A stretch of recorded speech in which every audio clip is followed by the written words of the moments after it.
Okay, let's test this again.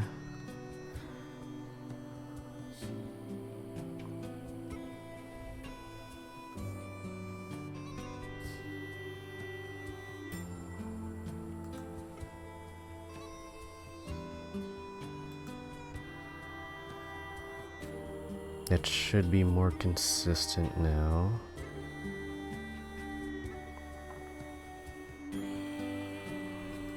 Alright, cool.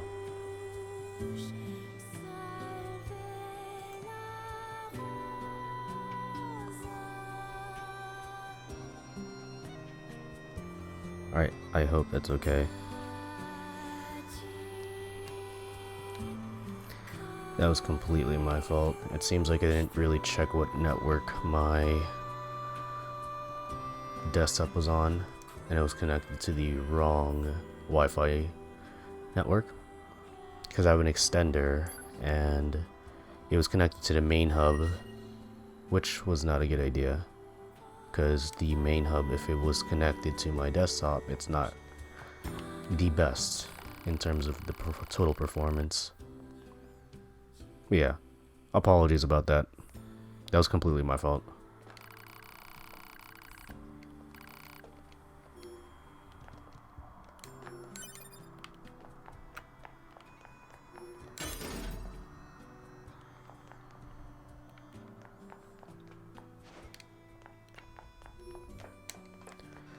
Anyway, Tyler, if you're here, if you're back, when it comes down to the total experience of that Smash tournament, what did you think of it?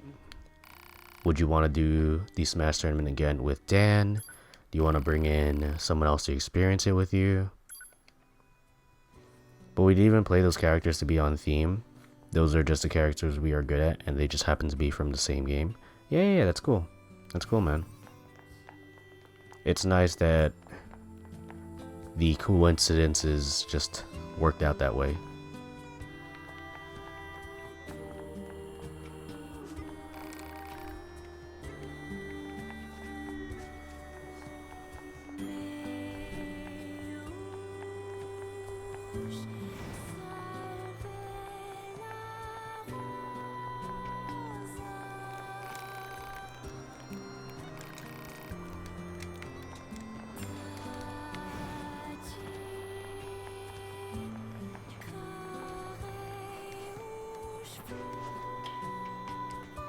If you don't mind me asking, and you don't have to answer if you don't feel comfortable talking about the topic, but after,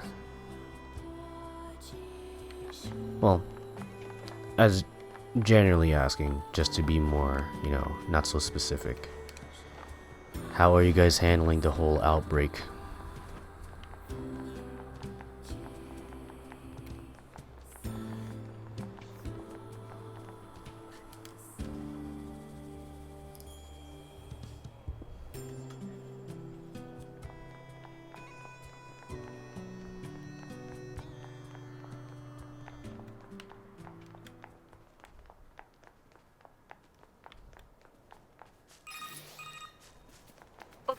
NieR はい、こちら NieR 司令官から 2B NieR 両名へのメッセージがあります。再生します。 But I'll do it again, it was 地上に fun. 向かっているヨルハ部隊の数機が連絡を絶った。現在もブラックボックス信号が確認されていることから死亡はしていないと推定される。 You do it again. I got a few tips from other people telling me get better. That's awesome. Glad to hear that. 信号の発信されているポイントを絞り込んだので、地上に滞在中のヨルハ部隊員には本件の調査を命ずる。以上で通信を終了します。そういえばレジスタンスキャンプでも同じような話を聞いた。目標地点の情報をセットしました。他のアンドロイドの人たちが心配ですね。早めに行った方がいい気がします。 Dude, this is so cool. There was a guy there selling amiibo, and I bought a Crom one. I hope I'm pronouncing the name correctly. I know they are a Fire Emblem character, if I recall correctly. Unless I might be misconstruing the design Daddy Marth. Jesus Christ. That's funny. That's awesome though. 地上からのルートは封鎖されているみたいですね。地下から行けないか調べてみましょう。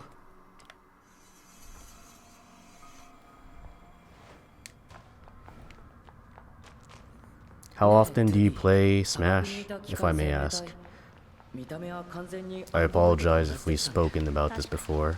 僕らアンドロイドは想像したる人間の姿を模して作られてるけど、機械生命体はどうして僕らの姿を真似するんでしょうか。考えてもわからないことに時間を割くのは無駄。そうですね。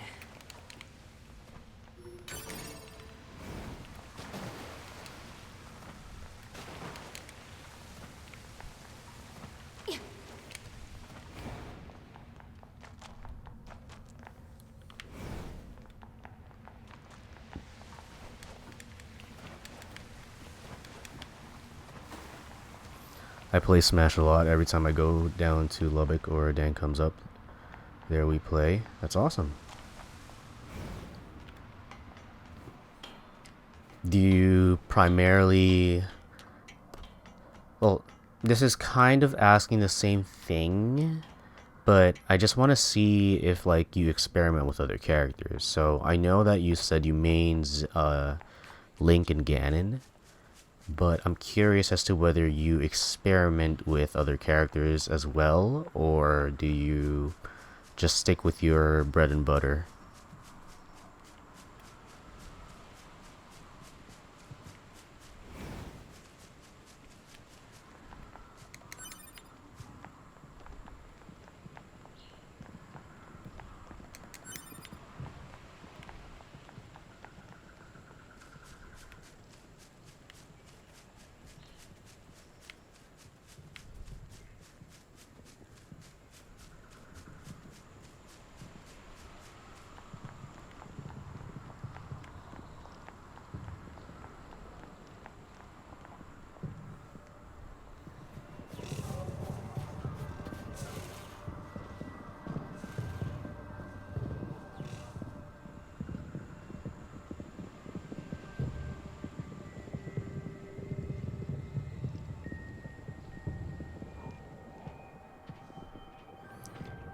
I play Lilith, both the Electric Rats, Luigi, Macrom, and Terry. Ooh.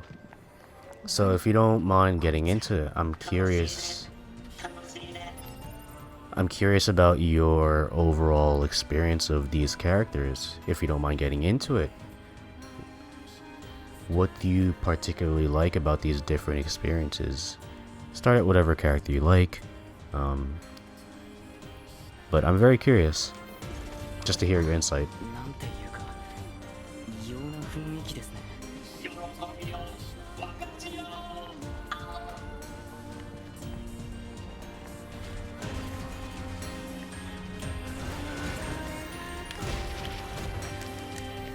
I think these guys are really strong. Maybe not.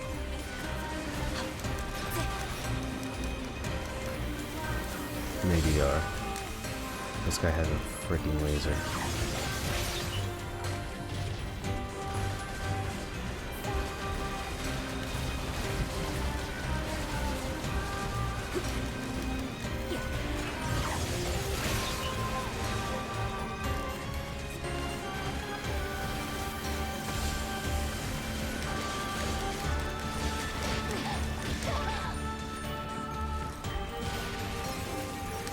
Build is fun. I just have... Sorry, I'm healing.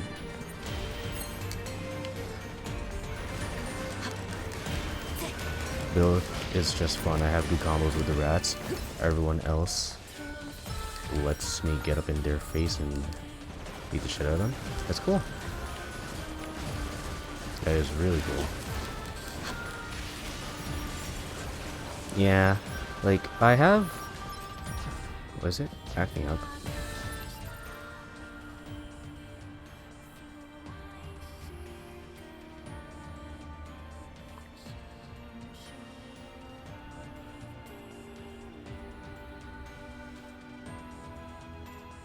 Why is this happening?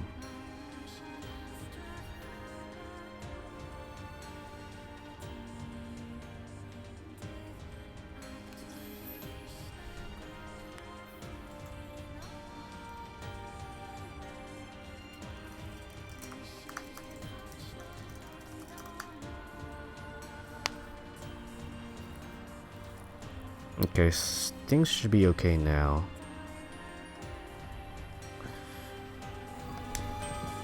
Alright, so I can't really speak too much on the department of Smash because I haven't played in a very long time. So when it comes down to overall game combat, I like really getting up close and personal when I have, like, let's say, like just fisticuffs or like swords, axes, daggers. I like really getting up close and personal. But there are times in certain video games, like for example Monster Hunter World, where I really enjoy using the light bowgun. It has like a mid-distance sort of capacity to it. I'm not too far from the enemy, but I'm not too close to the enemy either. It's just at that right distance where if I need to dodge, I can, and it's not too much of a big deal. But when it comes down to, let's say, like long distance fights, long distance combat, like archers or bowmen, I have difficulty trying to... Wait, I need to speak to these.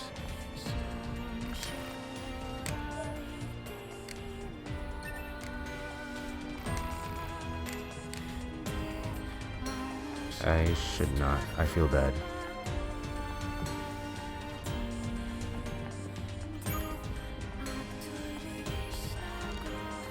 This is an enemy.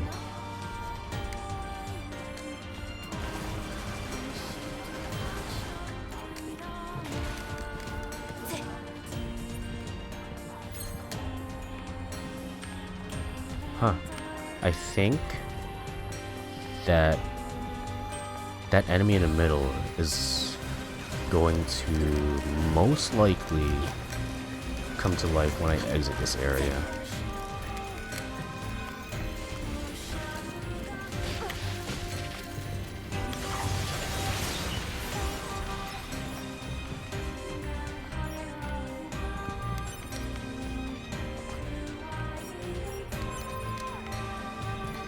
So, like in Smash, I have a lot of difficulty figuring out what I want in terms of overall combat. Do I like getting up close and personal? Do I like fighting from a distance? Because Smash is such a dynamic form of... obviously a dynamic form of combat between different users.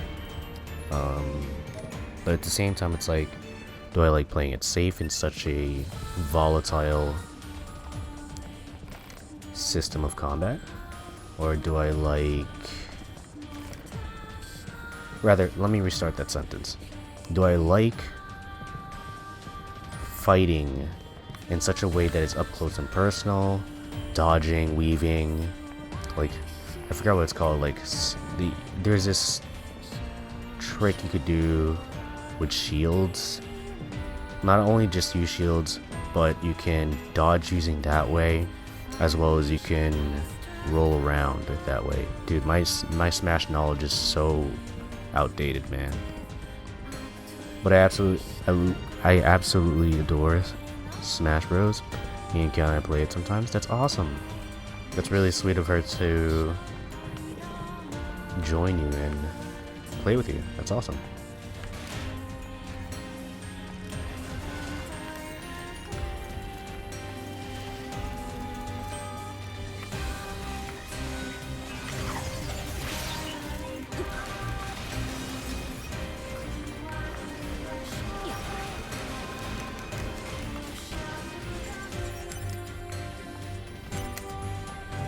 Link has projectiles and can fight up close, so maybe try him. Yeah. He was before I really like got turned off by online and the kind of insufficiencies with online. I was playing Link a lot, the one that has the Breath of the Wild design to him, that specific Link, and if I recall correctly, he's pretty good for a lot of people who are just starting out, and his side smashes are really good, and the overall dynamic that he has that's available for people to use in terms of the overall attacks, it's pretty good. Honestly, it's pretty good. I use him a fair amount. I would dare even say I depended on him a lot.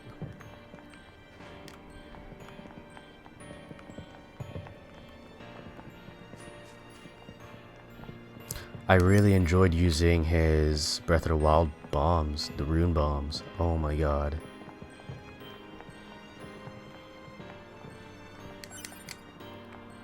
It's not really conducive to use them against experienced players because they're very aware of the battlefield, but it's very entertaining using them when people forget that they just exist on the battlefield.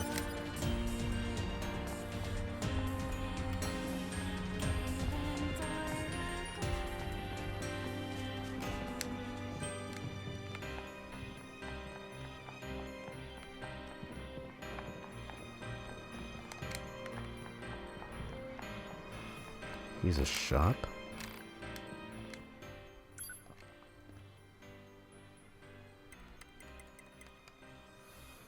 I have a lot of these. Like, just these items, but what can I use them for? Are they necessary to sell? I don't really know.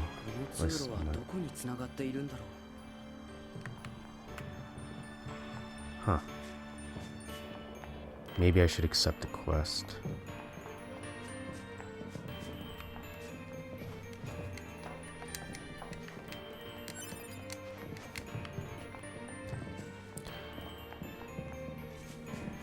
Outside of the Smash tournament, what have you been up to, dude?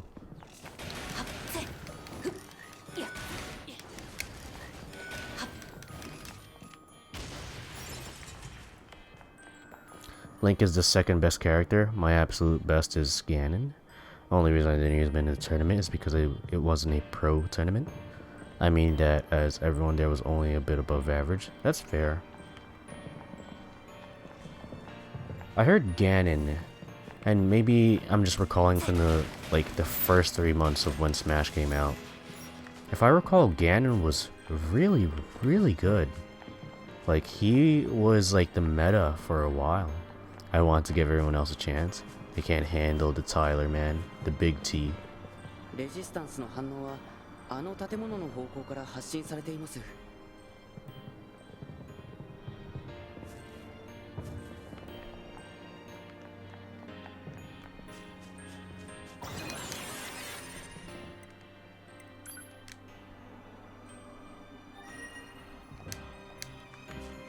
ここから先に進むには進めるルートがないか調べてみましょう。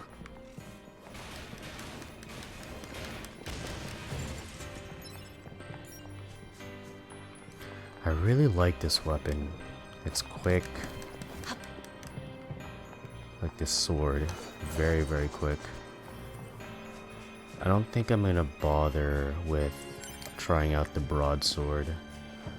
I've tried it in the past, and like the gameplay that I've been going through 3 years ago, I was nowhere near close finishing. I haven't been up to much, taking care of my family. Me and Kiana canceled our cruise. Good idea. Very good idea. Very responsible of you guys to do. Very thoughtful and responsible.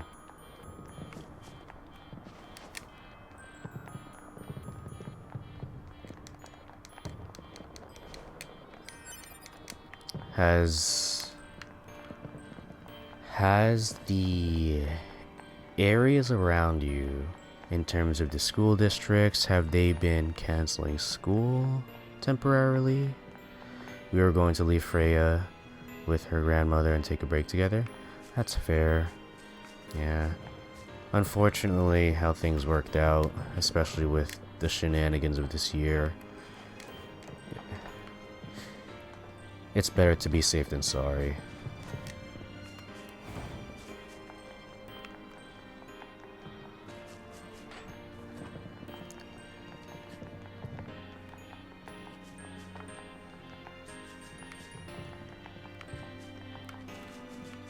What the f...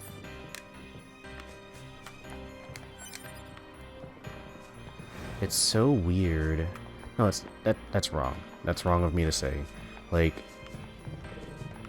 one of the things that's really interesting about this game, like even just from the very beginning, now we're just keeping her inside and not letting her get the corona.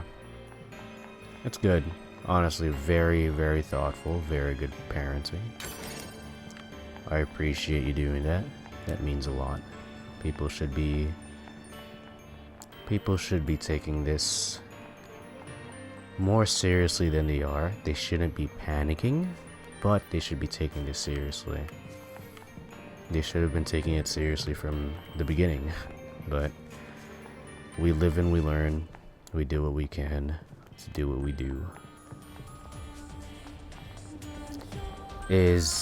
If I may ask, and you don't have to answer this if you don't necessarily feel like it's worth sharing, but is Kiana working from home as well, or has her workplace still kind of, are they playing it by ear? Is there even any opportunity to work from home in terms of her particular job?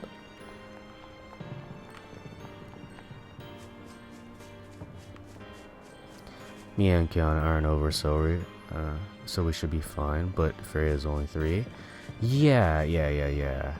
Like, understandably, and I'm only sharing what I read. It's not necessarily me like having any sort of jurisdiction or any sort of particular power on anything that I've read, asserting any opinion. I have to give that preamble because these are controversial times, and I don't want to act like I have any sort of opinionated power here. So, as far as I've read up, it seems like the average constituent or the average person that seems to be gravely affected is over the age of 50 on average, the mortality rate at least.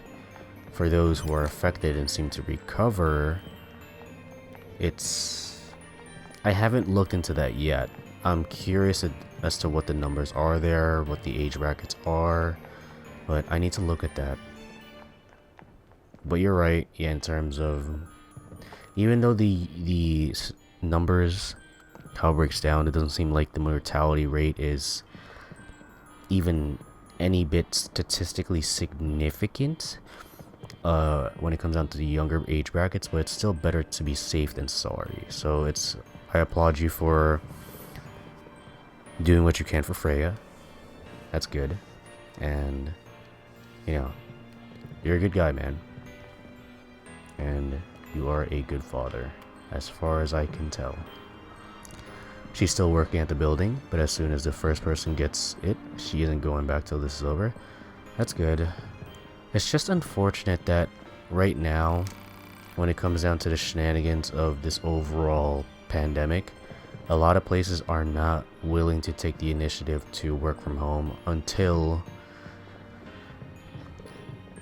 the first infected person is within proximity. And I think that's not the best. It's not necessarily the fault of the employees per se. I just wish the administration of any particular workplace are more proactive in trying to mitigate whatever is happening, trying to, follow the protocols of quarantining, or, they're calling it social distancing. I've always worked from home, so I'm fine. That's good.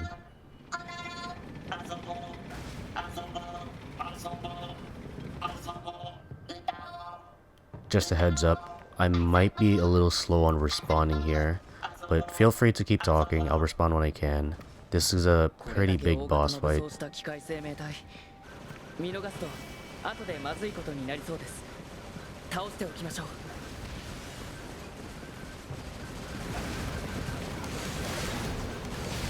But I'm having Dan stay in Lubbock. Stay down in Lubbock since it hasn't gotten there yet. Nice. That was completely my fault.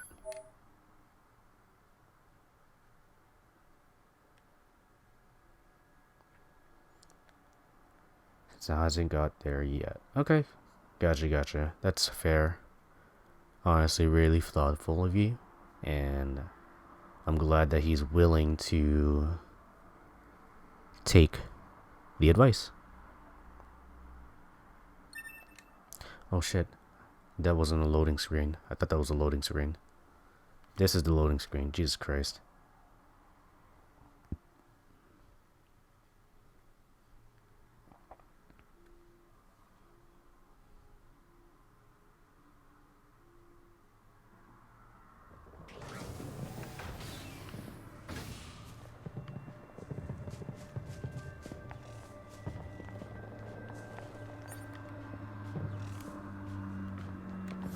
I'll let you focus on tech after.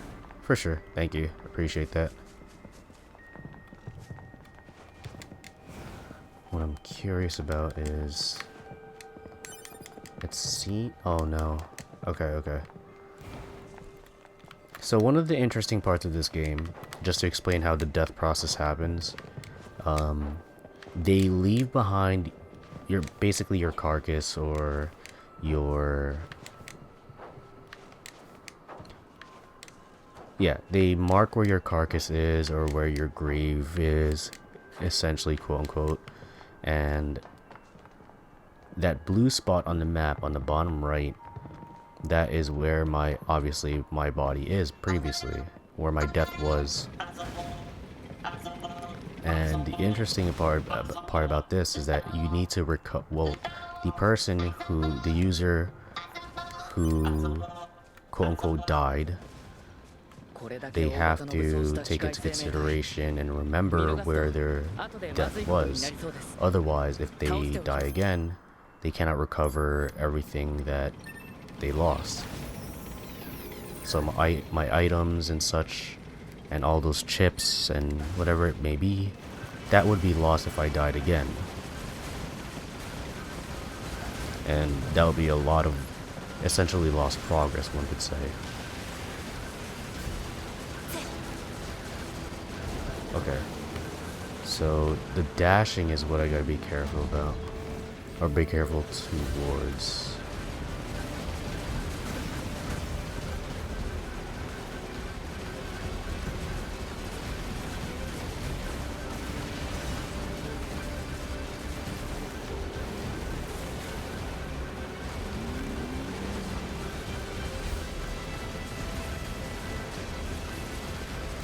So right now the toughest part about this is that I don't remember this boss fight in terms of any detail.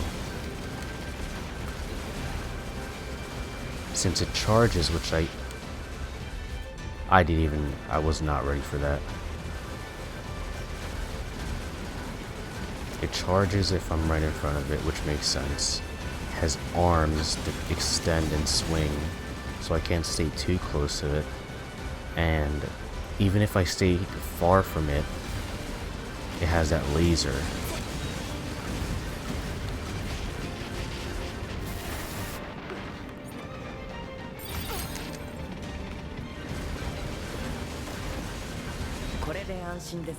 Okay, cool.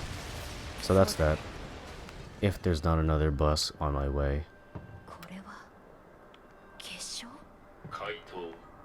機械生命体の体内にあるコアの破片、構造的に植物細胞に近似。植物細胞か。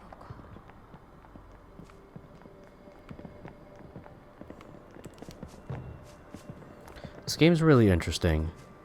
In the very beginning, one can tell that there is a divisive war between humans and what seems to be robotic life. And there seems to be a system implemented where humans are using androids as vassals to fight against the robotic life. And it is very weird. the best way I could say it. It's very weird because there seems to be some sort of humanity that is being either replicated or learned or simulated by the robots. Hey Decisive, how you doing? Long time no talk. Yeah, it's been a while. 人類が建造した遊具レール上を高速で移動 Been し busy trying to get a ス job. リルを体感するもの Still no 電気を luck. マシンとも呼ばれていた 人間って変な生き物なんだな。 Especially with all the shenanigans with the corona at the moment. Everyone's panicking. People are getting laid off. Places are unofficially going on hiring freezes. 僕のことをよく知る親しい人は僕のことをナインズって呼ぶんですけど、そう。そろそろトゥービーンどうですか？何？だからナインズって Have you been decisive? What have you been up to? Hopefully staying safe from huge groups of people.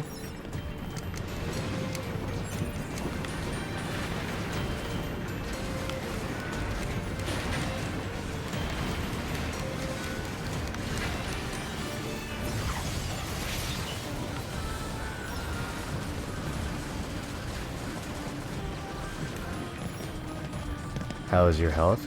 I'm honestly very good. Thank you for asking. I must ask because of everything that's going on.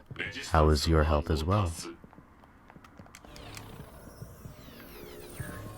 Are you okay? Are you safe from everything that's happening? I'm going to stay home. Staying home because for the next few weeks there will be no more school. That's fair. Do you have any plans? Do you have any, like, are they teaching you from a distance? Are they doing online schooling for you guys?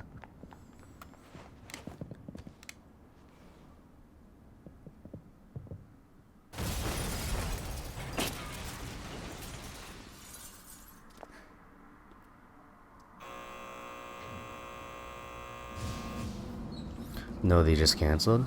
Gotcha. That's fair. It's tough. Yeah, the coronavirus, completely fair.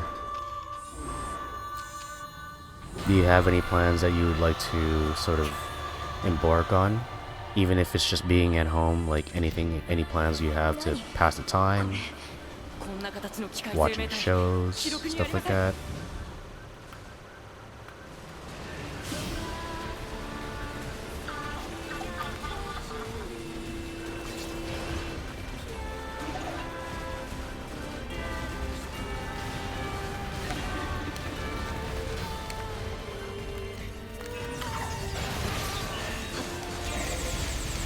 Oh.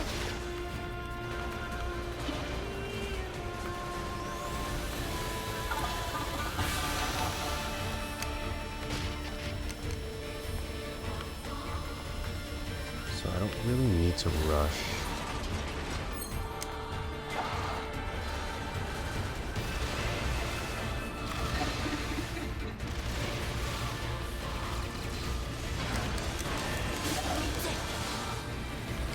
Oh, that's fucked up.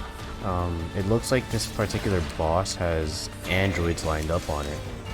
This is a robotic life form.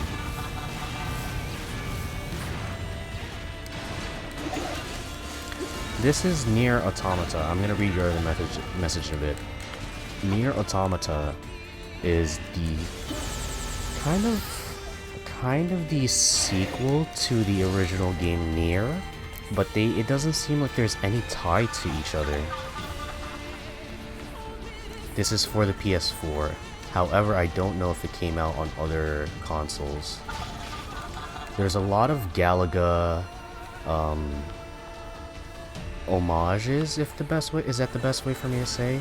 There's a lot of like respect to games that are of like top-down shooters, particularly Galaga, as well as just the overall like mixture of different combat systems that are of that genre, top-down shooters.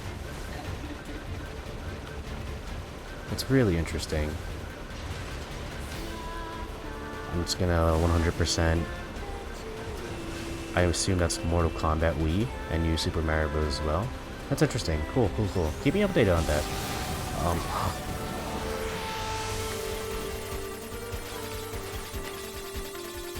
Dude, check this out. This is so cool.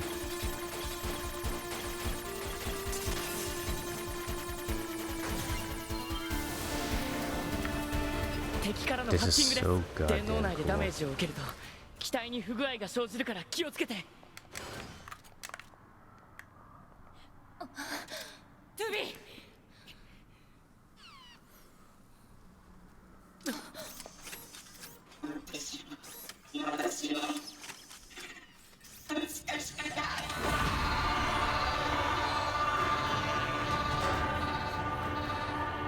アンドロイドの死体。Dear God.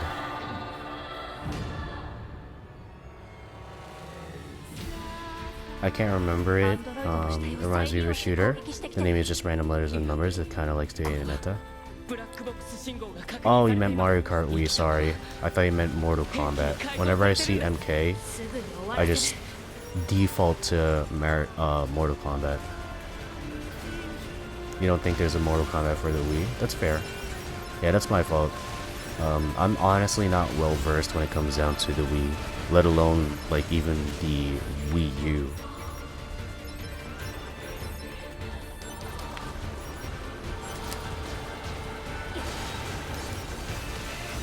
This is really weird. Oh, the circles, they are... So don't get caught up in circles. Ugh, easier said than done.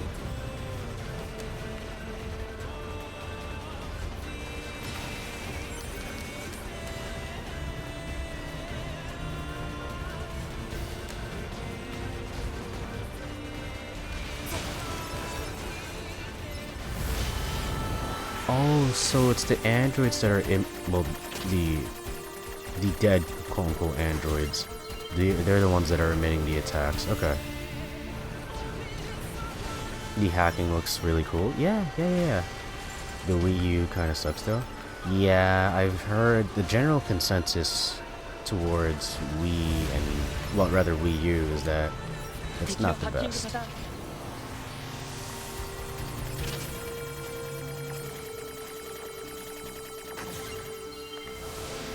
Yeah, the hacking is honestly really cool. Very, very creative when it comes down to kind of like, one can say breaking up the combat, but I think it's nice. It changes up the pace. Sometimes it's necessary, at least in my own shenanigans of trying to not get too caught up in just one thing.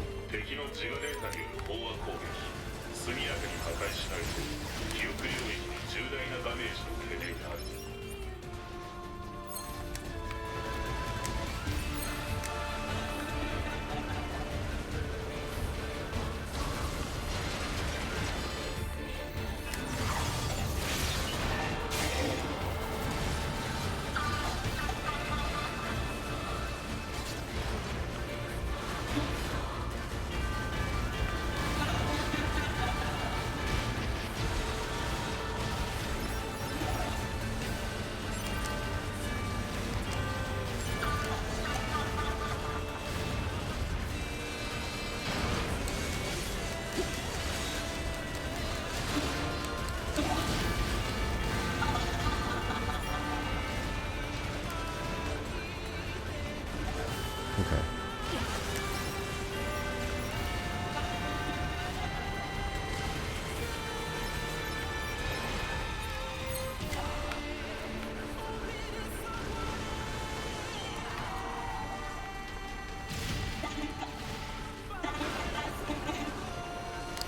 Got it. It's saying someone help me. Why?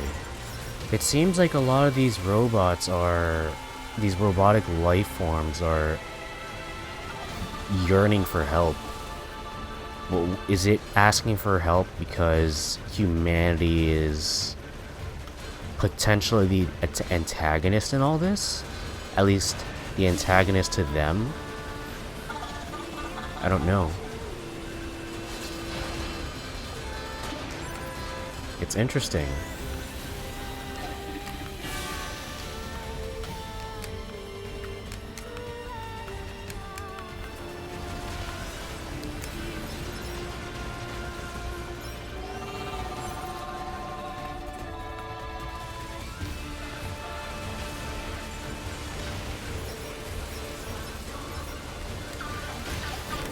Oh no.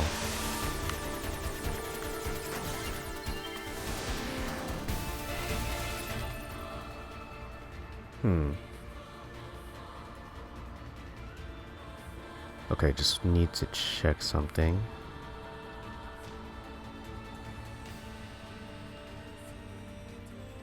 That is true. Okay, so the Wii U's not bad, it's just that it's not good. That's fair. It could have been so much worse. Rather, so much more. That's true. I'm still mad at Sakurai. He didn't put an adventure mode on the Smash Wii U version because people opposed it on the internet. What the heck? Wonder what the justification is there. Well, everyone is the antagonist in war. That's very true, yeah. Everyone is kind of like, as this has been commonly stated before, I'm pretty sure I got this idea somewhere. Like, everyone's kind of the protagonist of their own story. Anyone else who opposes them are like designated antagonists. Most of the time there is no good side. Oh yeah, of course. Most of the time it's just about sort of fulfilling a certain agenda that X side and Y side are trying to do. It's most of the time, and hopefully I'm not getting too on the nose here. It's just, or rather too like preachy here. It's kind of just ideological conflicts more so than deciding who's right, who's wrong. So it kind of runs in tandem or runs in line with what you're saying, that there usually is no good side. In this sort of madness of what war is, it's kind of just people defending what their values are, what their ideologies are, which is kind of, if I might say, kind of heartbreaking. Growing up, when I was more antagonistic towards learning about history and such, I was naive. I was sort of under the implication that people went to war because they're trying to, because people did wrong to X country or whatever it may be, that there was a good side, a bad side, and it's just different agendas and all that jazz. Hey, I'll be right back for sure. See you in a little bit, Ty. So these guys are androids. The folk that I am the user of, yes, these are androids. But this one over here, I'm pretty sure they are robotic life forms. There seems to be a war between the robots and the humans. The humans are using androids as sort of vassals to fight against the robots.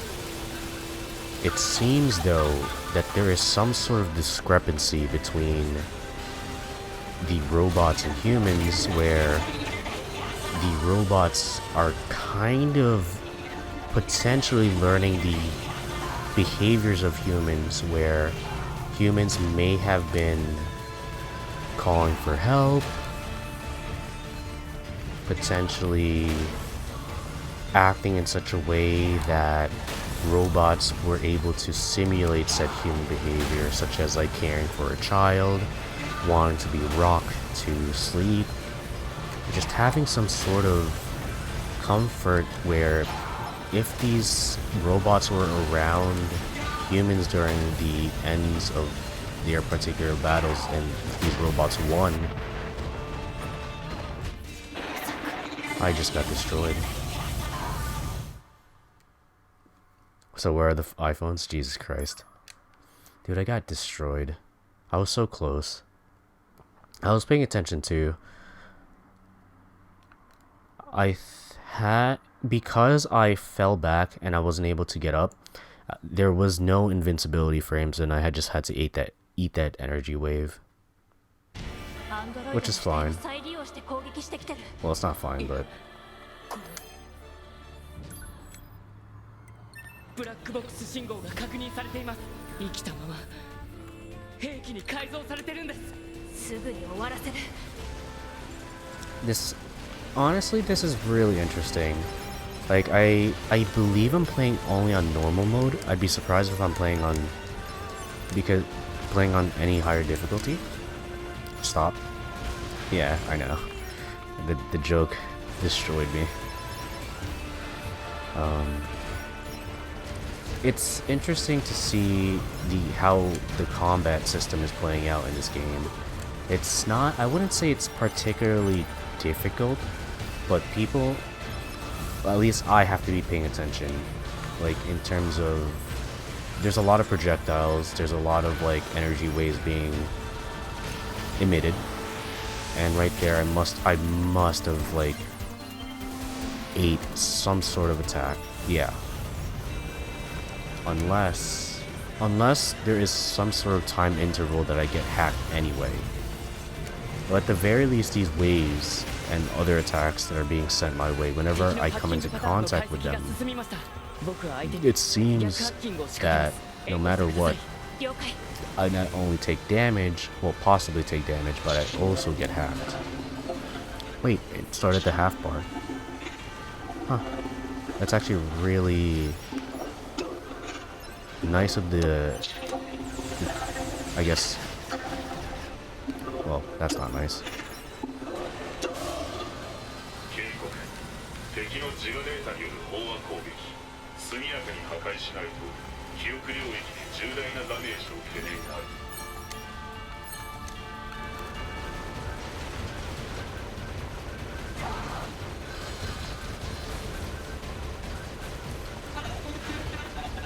I want to start making a game collection. Nice. What kind of game collection are you trying to put together? That doesn't work.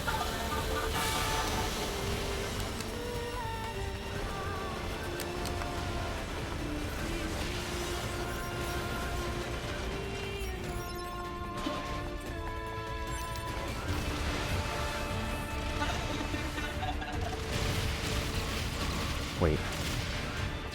I don't think I'm understanding this correctly.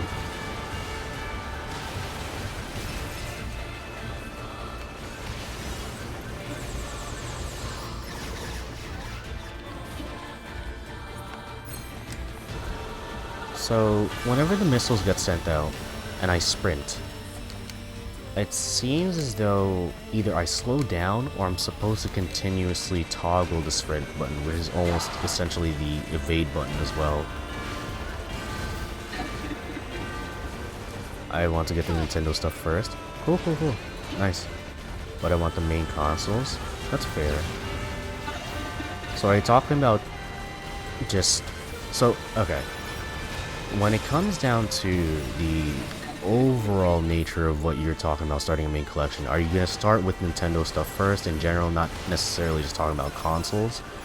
And then in the next part, when you say main consoles, are you talking about still Nintendo, or are you talking about just generally consoles from like Sony, from Microsoft, stuff like that? Including the retro and Sega ones? Gotcha. Interesting.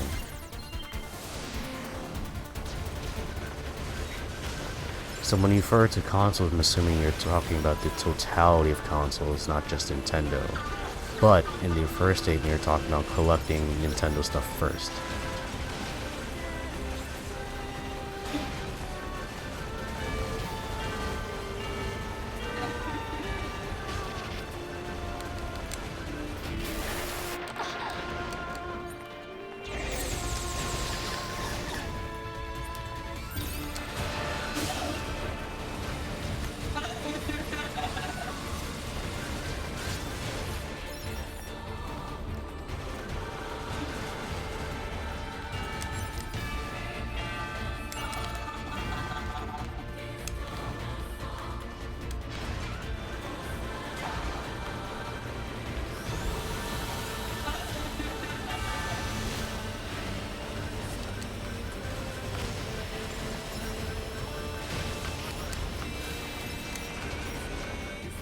I want to start with the Nintendo ones because... Hold on, sorry.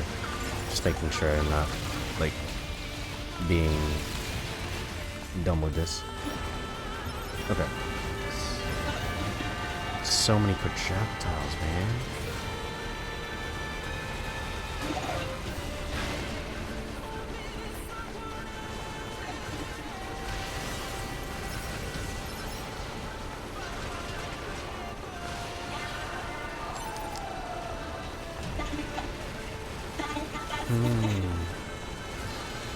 So it's saying someone help me. Someone help. It's asking for help since it was on fire. It was on fire.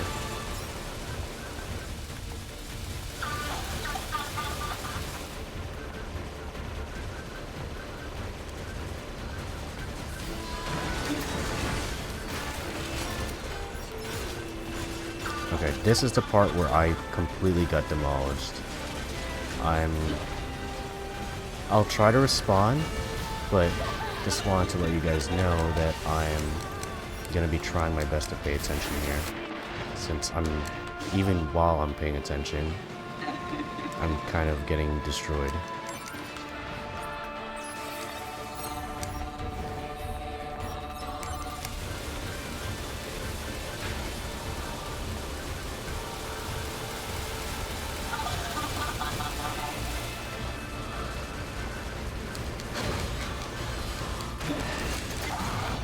Oh god.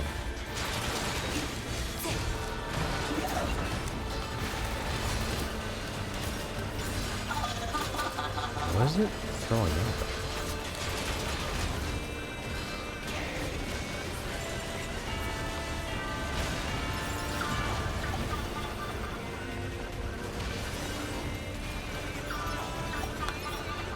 I don't know if destroying the androids warrants or gives me recoveries, but I destroy them anyway because that's more projectiles to deal with.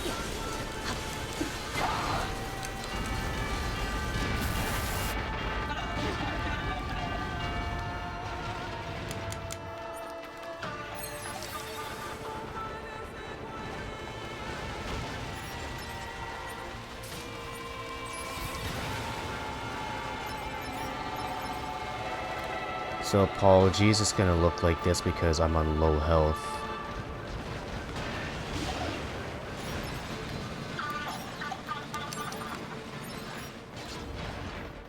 I keep on picking up just the...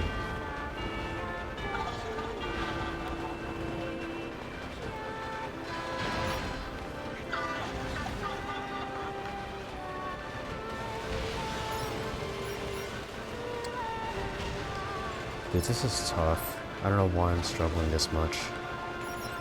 Am I under leveled? I mean, I'm level 9, that's 15. So that means I have to grind?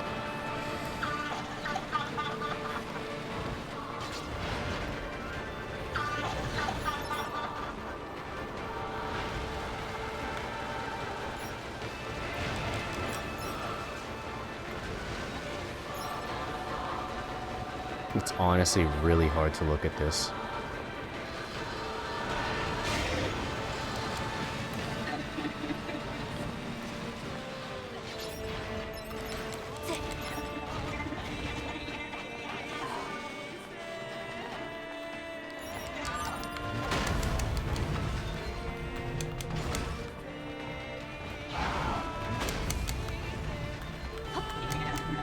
So that's why I died in the previous time.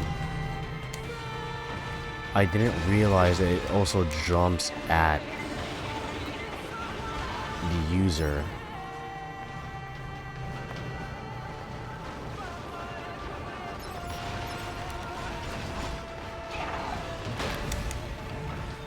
The waves are pretty dangerous.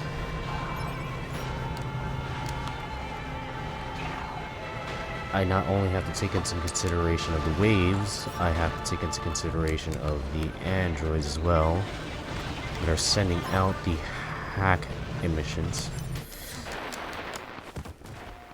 That's rough. Okay. So, hopefully third time's a charm. While I let this load up, I'm gonna check up on chat. Okay, so I want to start with Nintendo ones because since Nintendo doesn't like Brazil, we have to pay more.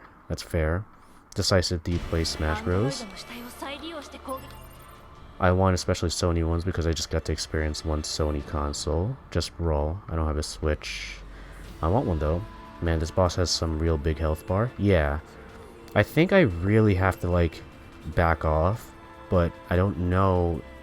Like that would take a lot of grinding. Maybe I just have to swallow my pride and do it. But let's see if third time's a charm. And let's see how I do. Okay, I was just wondering because we were talking about it earlier. Oh, because I participated in a tournament last week and got second with my best friend Dan. Nice. We almost don't have tournaments in Brazil. Oh yeah, in Brazil. The only one that I know exists is Team Dash in Sao Paulo. That's cool. What's it like in there? It's like 358 kilometers away from me. It's something between 200, 150-ish miles. Someone just sent me a Kirby with feet image. Dude, that's my Twitter profile. Someone created a toy that was designed after a Kirby with feet image. So, it's pretty gross. Pretty gross. いや、これはブラックボックス信号が確認されています。生きたまま兵器に改造されている。 Honestly, this is way tougher than I remember. すぐに終わらせる。 Which, maybe, like, taking into consideration of all this, I most likely am not getting any experience from destroying these. I'm most likely just taking out cannon fodder. So if that's the case, and I have to level up, that means I might have to back down. But that means completely losing all the gold that I got from all the fights. I don't know. I feel like that's a shame if I completely back down and try to, like, grind.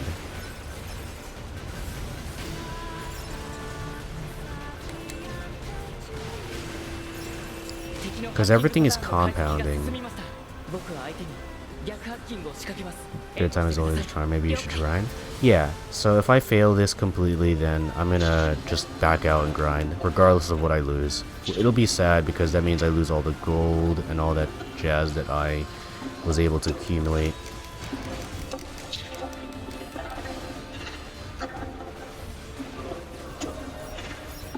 Yeah, you should grind. Yeah. That definitely seems to be consensus. Alright, I'll just load.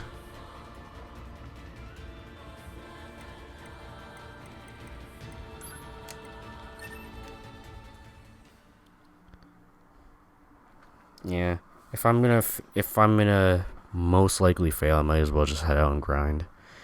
That's not a big deal.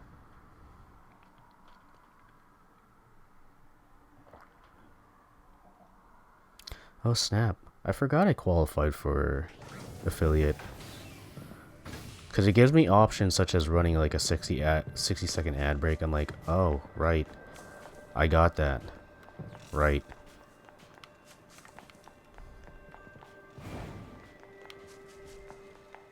Very interesting. This reminds you of Gravity Rush? I was about to ask, I was like, is that a show? But I'm thinking of Gravity Falls. Gravity Rush. Isn't that like a top-down shooter?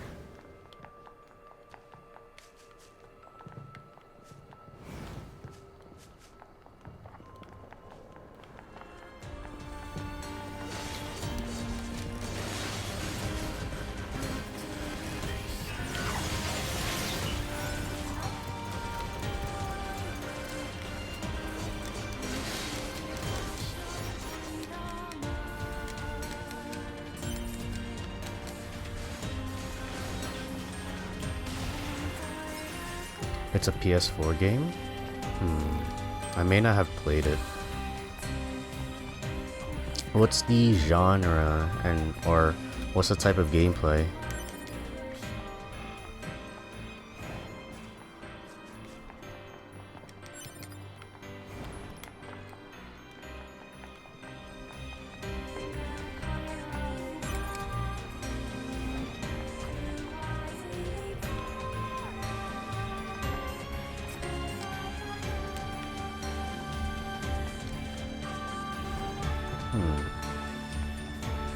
Can I? No, I can't. Guess what? It has gravity in it. It's a shooter. Nice, nice, nice. Is it top down, first person shooter, third person?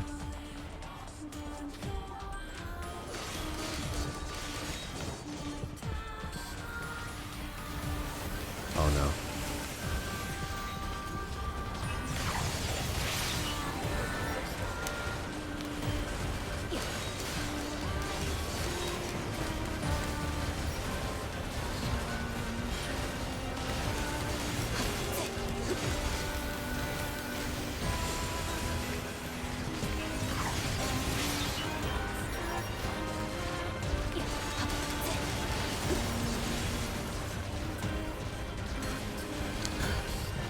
What is your plans for the rest of the day, both of you?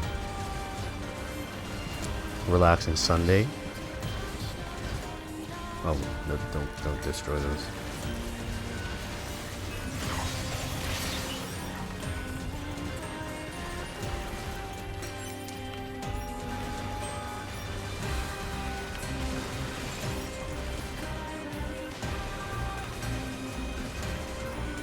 Third-person shooter, I think it was made by Sega. Interesting. Do you know what year it came out? For the 40 minutes of what I played, it was really good. Interesting.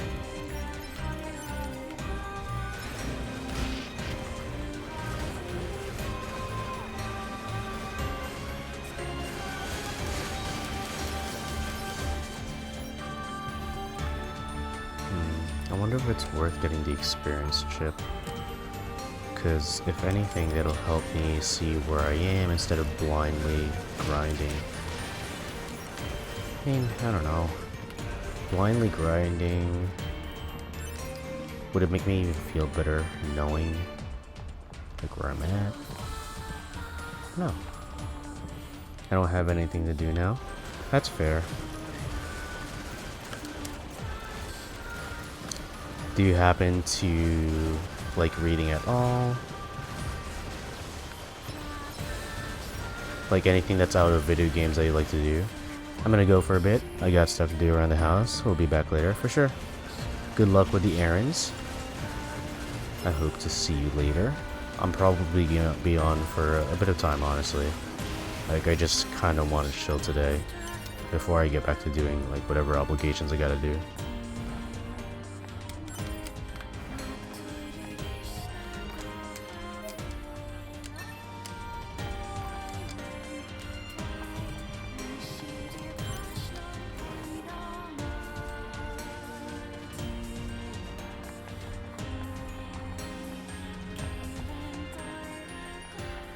Man, this game is pretty tough. Like, much tougher than I remember.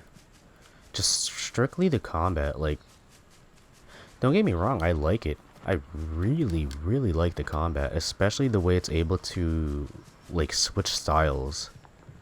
Release date was 2017. Also, just the second game is on PS4.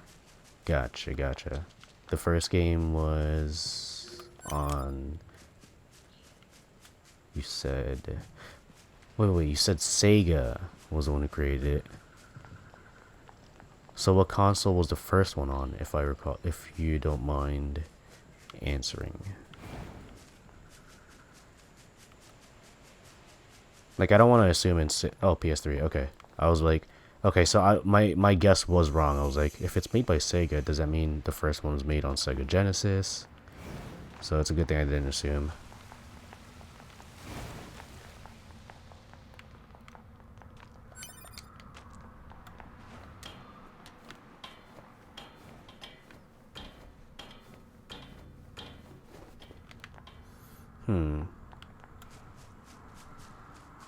Whoa, whoa, whoa, whoa. A lance? Virtuous dignity. Why would a 3D shooter be on the Sega Genesis?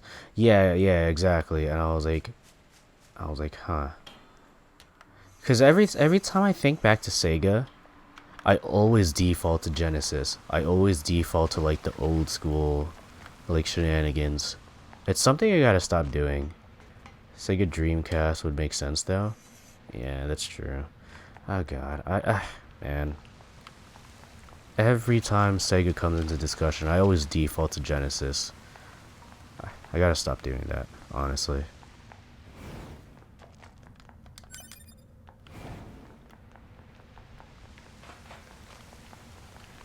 Like, I completely forgot that Dreamcast was a thing.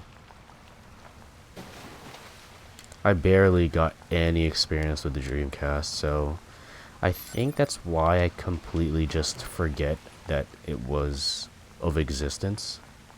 I like the Dreamcast. Nice. Making games for it is just as easy as making bread. Really? That's interesting. It's really interesting.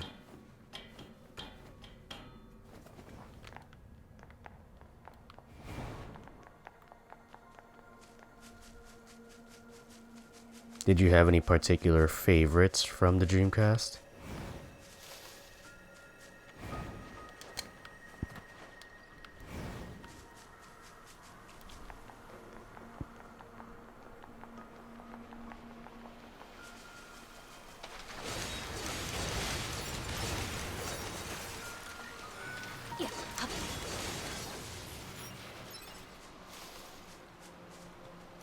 You don't need any shenanigans, you could just put a normal disc in there that will run.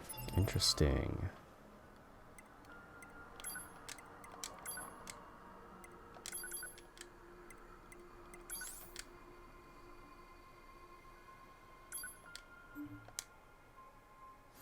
A white spear used by samurai of the east.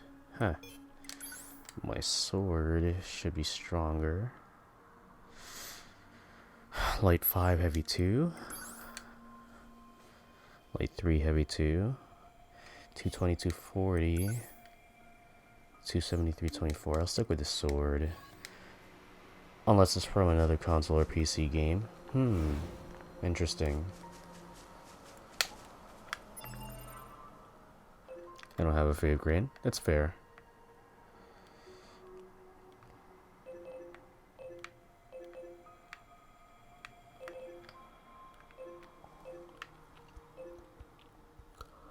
Are these miscellaneous quests?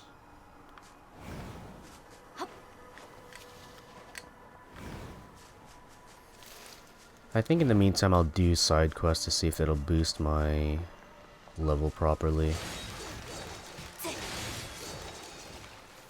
I also most likely need to upgrade my weapon. Sonic Adventure 2 is cool, but I hate the way it controls. Yeah. Like, that's my main gripes with a lot of the Sonic Adventure games that... Am I remembering the right Sonic Adventure? Sonic Adventure 2, that was the one that had, like, heroes and, like, the dark side. You had to, like, for example, on the hero side it was Sonic, Knuckles, Tails. And on the dark side it was Shadow, Rouge, and someone else. Is that the one that I'm thinking of? Because didn't it have... Am I thinking of Sonic? Okay, cool. Okay, cool. So that's the one I'm thinking of. Now, my next question is, was it 3D? Because if it was, I remember how there was like this whole thing where they went through the entirety of the game, and at the end, Shadow kind of like had to come to terms with some sort of virtuous decision that he made. I don't want to say anything. Well, he essentially sacrificed himself. Okay, cool. So, and this is also the same one when they were both golden, they kind of raced on some sort of like rainbow road. Because if it is all kind of like coming to memory properly, then the controls, as you've implied, the controls are rough. And I want to say that like the controls for a majority, if not all, the 3D Sonic games, they're not the best. They are very difficult to enjoy.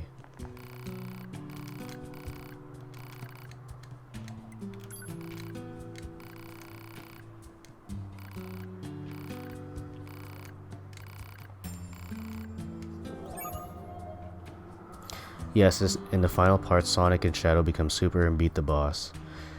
Cool. So I am remembering the right game. That's interesting.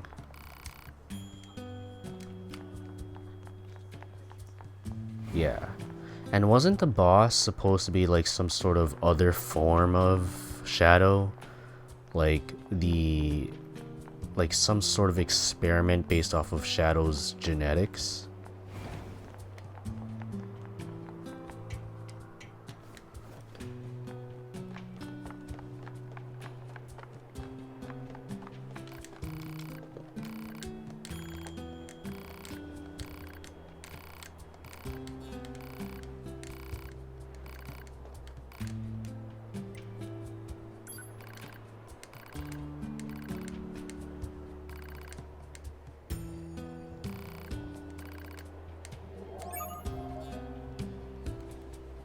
Do you have a good memory?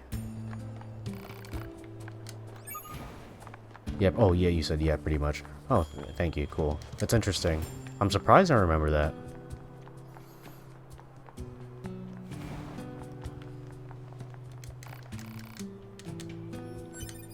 So, if you know by any chance, are any of the Sonic games like connected? Like, for example, I think it was Sonic 2006. My childhood game was Wally on the PS2. Oh, dude, that's awesome. I wish I had better memories of that game, but I primarily watched a family member play that game. I played it again and it sucks. Oh my god, that's sad.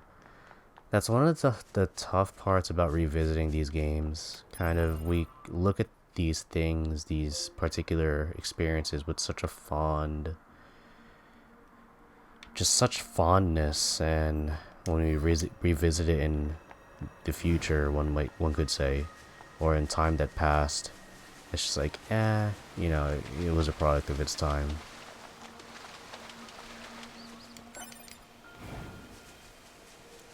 There's one game I haven't felt that way towards, but maybe nostalgia is just blinding me heavily. Super Mario RPG on the SNES, Super Nintendo Entertainment System.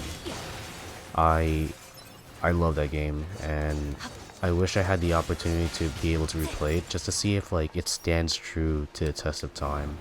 Is it as good as I remember? But at the same time, that can also very much disappoint me, or it can very much validate me. They kind of are connected, but every game stands on its own. That's fair. Man, Super Mario RPG is awesome. Hell yeah, dude. I love that game. Like, that was sort of the... outside of Kingdom Hearts, and like outside of the other shenanigans that I experienced on PS1 and SNES, as well as N64, Game Boy Color, these are the like Super Mario RPG kind of just made me very consistent in playing video games. That was when like my journey sort of started, per se.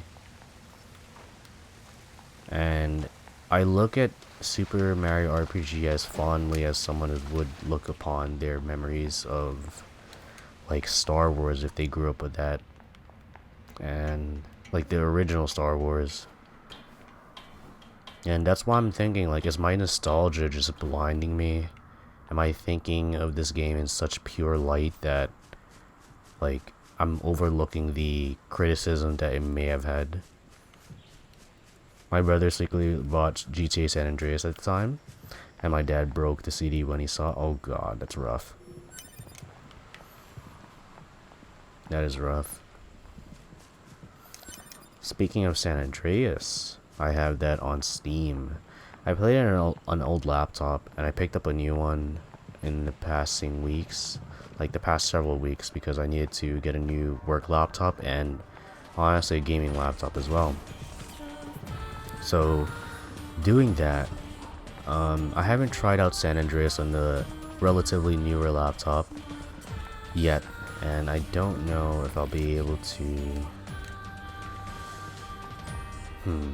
I honestly don't know. I haven't tried it out yet, but like I just haven't had time to play video games other than, well, today, honestly.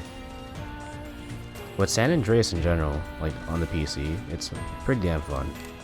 Especially like because I kind of I just fool around the game a lot. Like I can't, there's no, like I'm not even gonna try and like front there. I fool around way too much in that game. Do I still use Mac? In terms of streaming, yes, primarily Mac. But in terms of like other games I can play, such as MapleStory, like Final Fantasy 11, and other games such as that, which are honestly not available on Mac OS, I have a Windows computer, particularly a laptop. But it'll hold me over for a while because I'm just saving up to just, first and foremost, I have to get a job. It's kind of tough getting a job when like everything and everyone is panicking. Everything and everyone is just on a direction where employment is just so limited because of businesses kind of not really on the better side of history at the moment. So I've had friends who've been getting laid off. I've had friends who are talking about like unofficial hiring freezes. I'm like, bro, come on. But this Windows laptop is gonna hold me over for a while until I can build my own PC. Coronavirus is destroying a bunch of stuff. Yeah. It's you know, there's it's troublesome to say the least. It's quite troublesome. I certainly wish that I recovered way sooner than I did. I certainly wish that my body wasn't as stubborn as it was, but there's only so much one can do in terms of controlling their biology or assisting their biology. Well, in this case, just overall recovery. They canceled E3, yeah. I was very like shocked because I was like, huh, these people are actually taking this seriously. Like, good on them.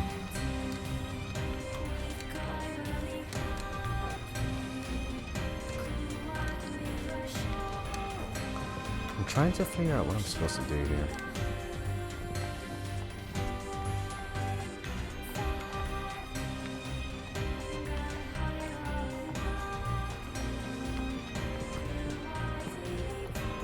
I'm doing something wrong. Just trying to figure out what I'm doing wrong.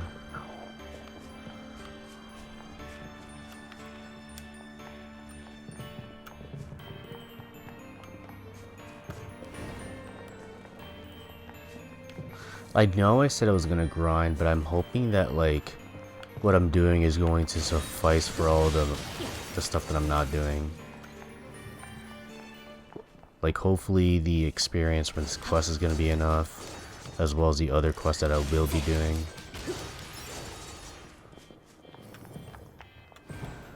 Did I not turn off my heater? I'm kind of sweating over here. 進めるルートがないか調べてみましょう。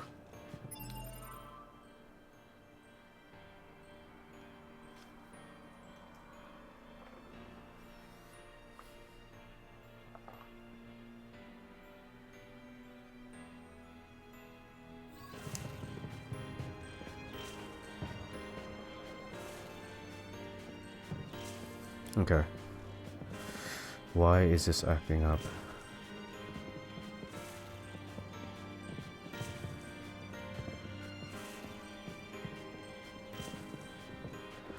Let me check something.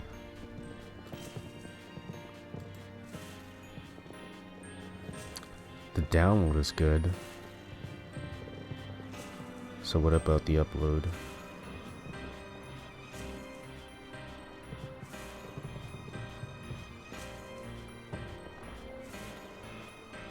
The upload is good. What the hell?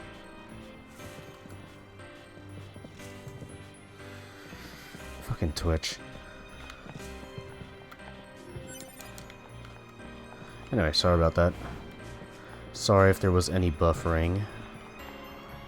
Like, I tested my internet speed just now, and nothing bad came up.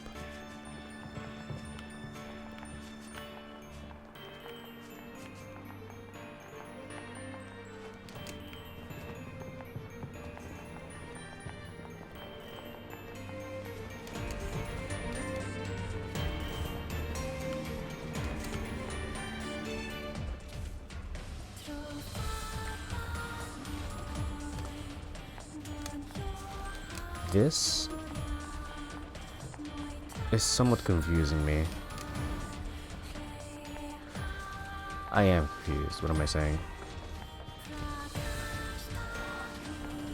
So, go here.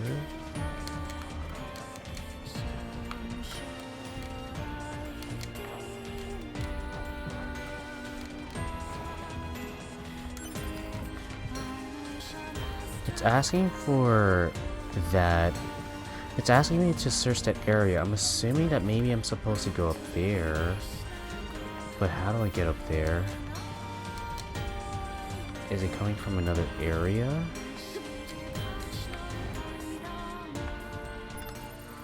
Hold on.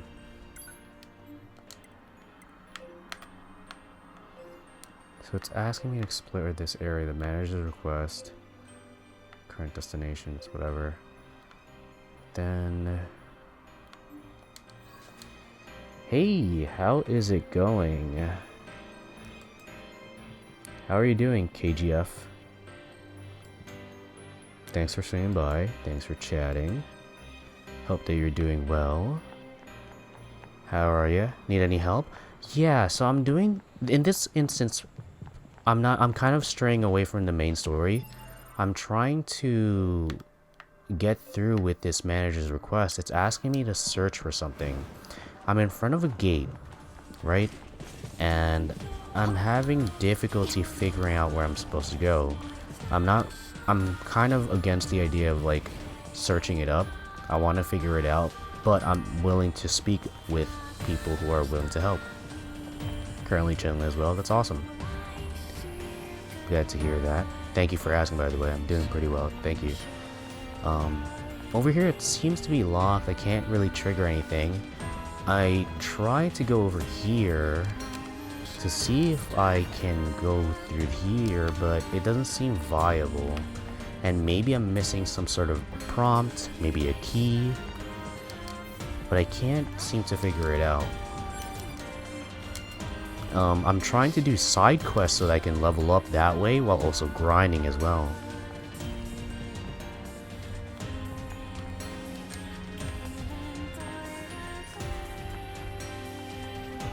Alright, this quest. Yeah.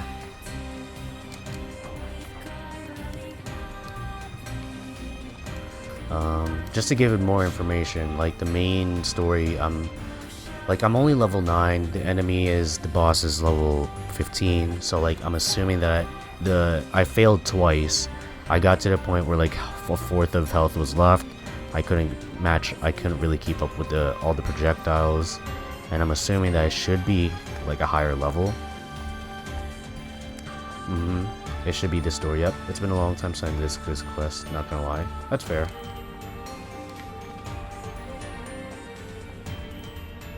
Am I doing something wrong? Sorry if I have delay, my internet is really unstable, lol. No worries, it's okay. Yeah, no worries. I apologize if there's any seriously big buffers. Like my internet has been good, but for whatever reason Twitch has just been giving me the shit. Like right now it's good. It's been good for like consistently as we've been speaking. But if there's any like big discrepancies, that's most likely on my end. Have you talked to the guy at the entrance of the park? Huh. I'll do that. I'm pretty sure you're not talking about those two. The very entrance. Are you talking about this very entrance?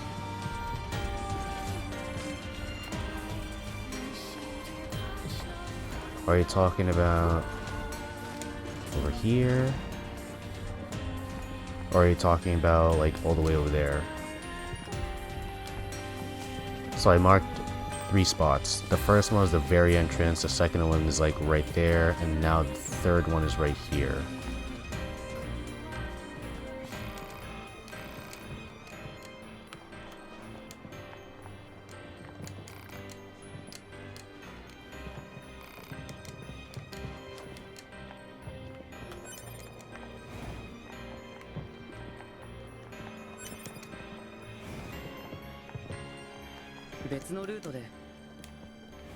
Okay, so that's not feasible. Is there another person that you're talking about? Shattered earring again.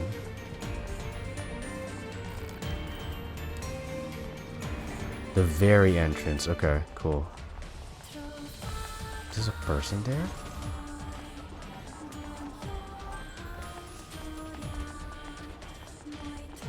Before the gate. Huh.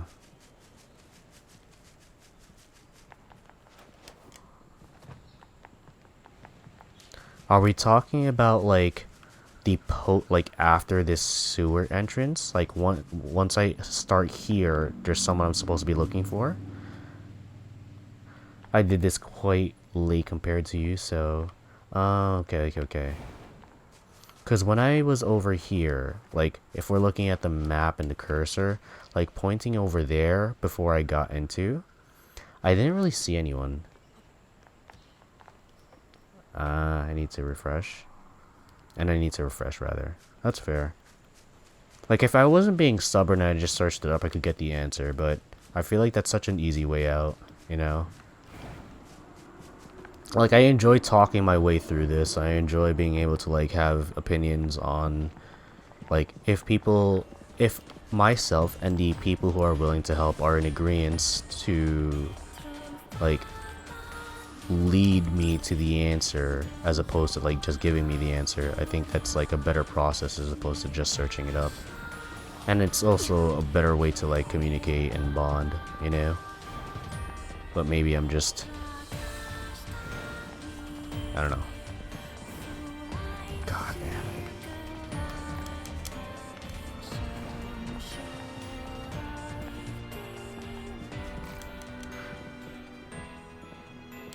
Okay, so should there be a guy right next to the entrance? Maybe try a little bit later. Okay, cool. Thanks.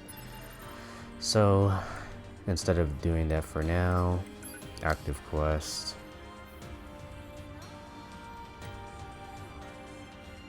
Finally, yeah. Okay, so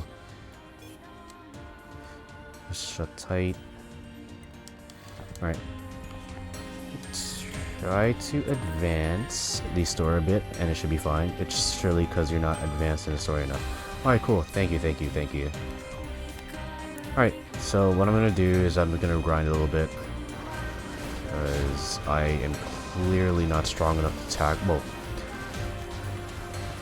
if I was good enough and good at dodging enough, I would be able to tackle a lot of the shenanigans with the level 15 boss. But I think I just would make it easier upon myself if I just chose to stop being stubborn and grind up.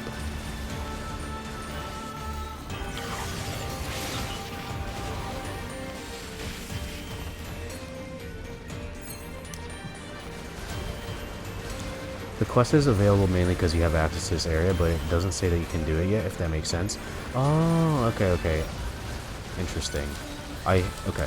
So even though a quest may be available to do and, well, available to access, it doesn't necessarily mean that we should do it immediately. Okay. How many of the side quests have you done so far? One at most. Like, if I even did any. I've kind of been bum rushing through the story, honestly.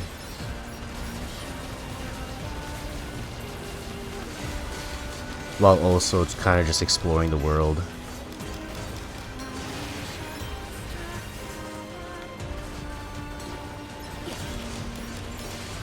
Like, this game, I really enjoy the combat. Very much so. And I really enjoy the music. I enjoy the atmosphere.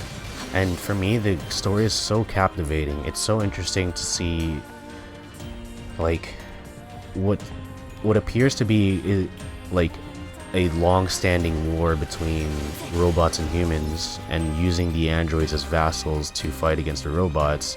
It seems as though androids are gaining some level of sentience or emotion, like such as 2B, some sort of discrepancy towards this whole war, especially with the robots kind of taking on human traits.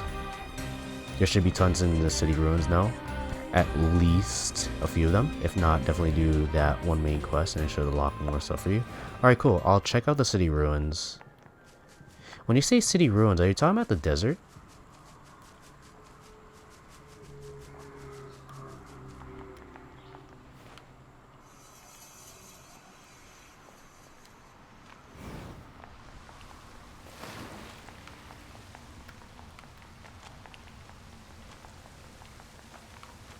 If I recall correctly, there's no fast travel in this game, which is fine. I honestly don't. It's very rare for me to not. Actually, no. That is a complete lie. I've been really enjoying just traveling in worlds. Now, the first place, you're basically at resistance camp and stuff. Okay, cool. Awesome. Awesome. Cool. Alright, I'm on my way back. And yeah, the story will give a lot to you. I didn't hear a lot of what you said because my internet is trolling me. But I got the end. That's fair, yeah. So, long story short, I just really enjoy the story. It's really heavy-handed. It makes me just think about the morality and ethics of what's happening. Because everyone in the story seems to be an enemy of each other. And androids are quite literally caught in the middle. 2B seems to be gaining some level of consciousness or some level of sentience in the way that, like, she is somewhat experiencing some discrepancy to what everything is going on, particularly with, like, the whole war. And I think that's really interesting. Really interesting.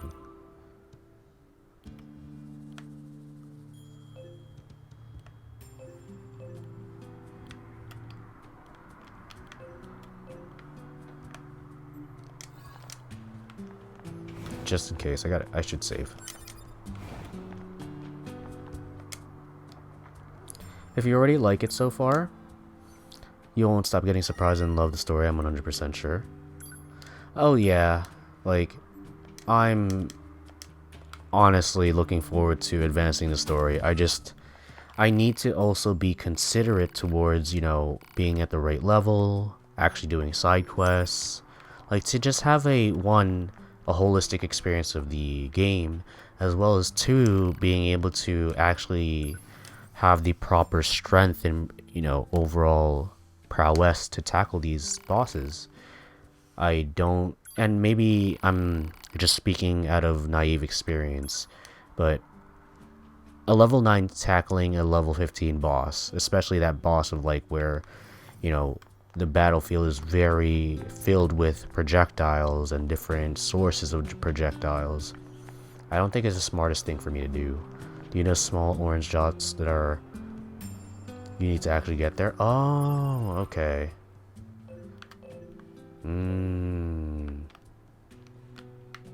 Okay. This over here. if I recall correctly, because I have played this before, but I never committed to finishing it, and I honestly was most likely very early in the game. There was an area where like it involved like going to some place that was very far. I had to deal with some sort of like huge like mechanical arms fighting against me. I can say something important that you might have skipped or didn't see, but the side quests are not available forever. Some will disappear as you go through the story. Okay, cool, thank you. I definitely needed to like find out about that like sooner than later, because I don't want to miss out on the opportunity to whatever experience or prizes that are available from these particular side quests. So thank you for bringing that up. I appreciate that.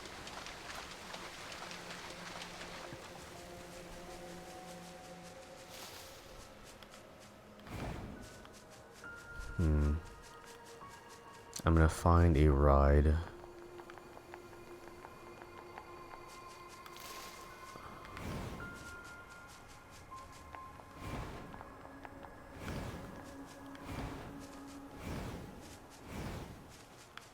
Ride. Oh, there we go.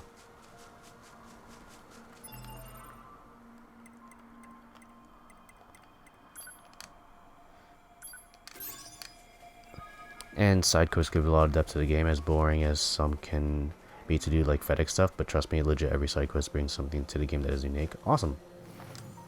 Thank you. Dude, honestly, like, I played through Death Stranding. I still have to finish the very last end of the game, but I played through Death Stranding where it's basically just... Some people will minimize it to being just like a UPS delivery game, but I very much enjoyed that whole journey.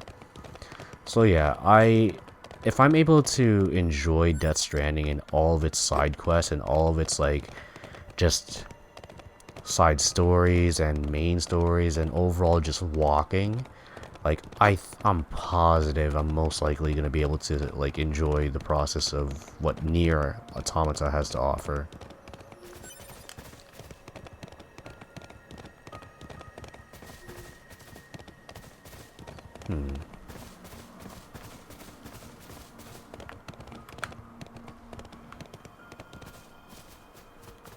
Some side quests marked me a lot in this game. I don't know if you meant to say another word.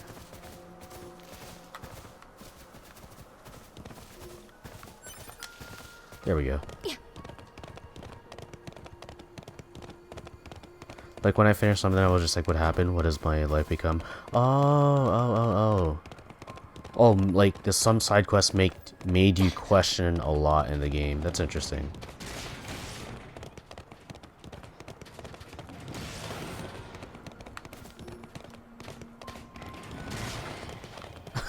This is so cheap.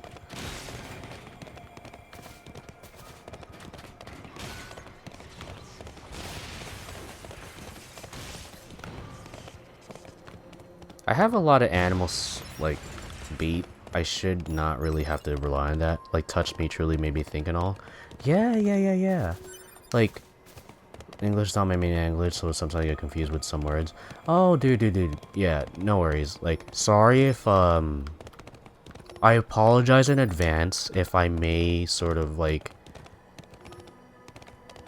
have difficulty being able to fill in the gaps.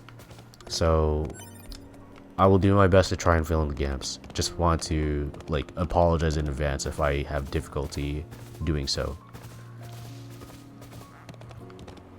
Yeah, so like for example, I'm so early in this iteration of where I'm at.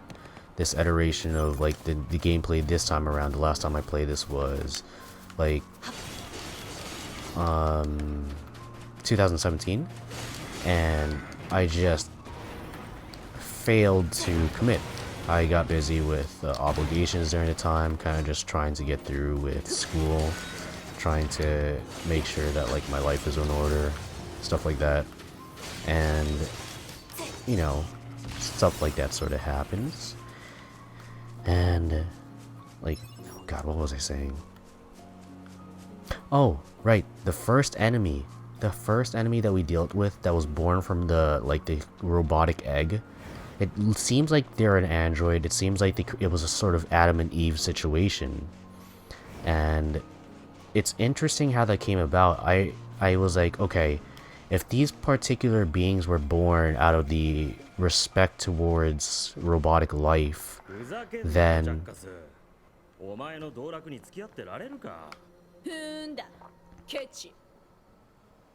interesting. Oh, another side quest.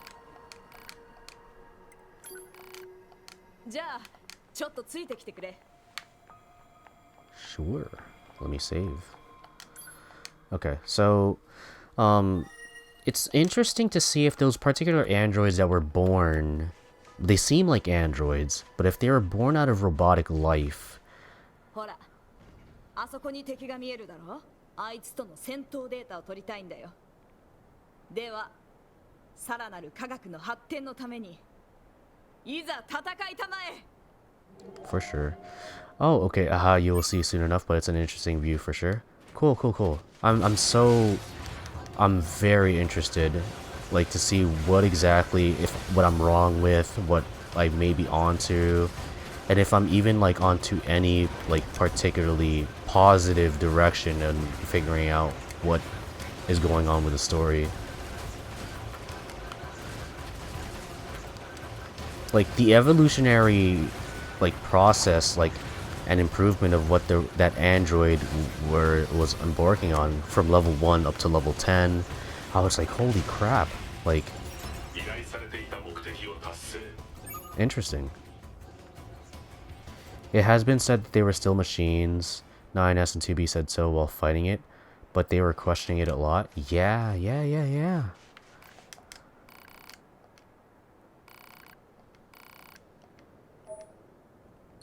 Nice.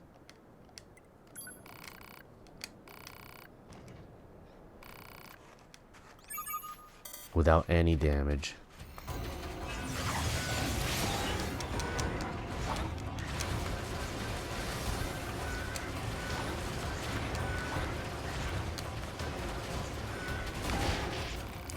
I failed. Huh. Level 20. Level 20. Why can't I get out of here? I wonder if I should train some more. Okay, I said that. Or that I read that. Okay, let me try and like get through all of this. Like, let me see if I grind up a little bit. Just a little bit. Pick up some recoveries. Because I don't... Like, I understand this is an RPG, JRPG. I understand there's grinding elements, of course. And, you know, it's part of the process, right? I just want to make sure, like, how I'm approaching this is quite efficient. At least relatively efficient. Taking advantage of, like, the side quests, the extra experience. Speaking of experience, I have to get that chip that allows me to see the experience bar. Like, it'll just make me feel better to know what kind of progress I have there going on.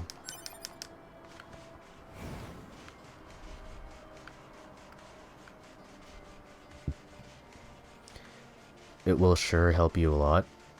In terms of the side quests or the experience chip. I assume both, but just to understand what page we're on.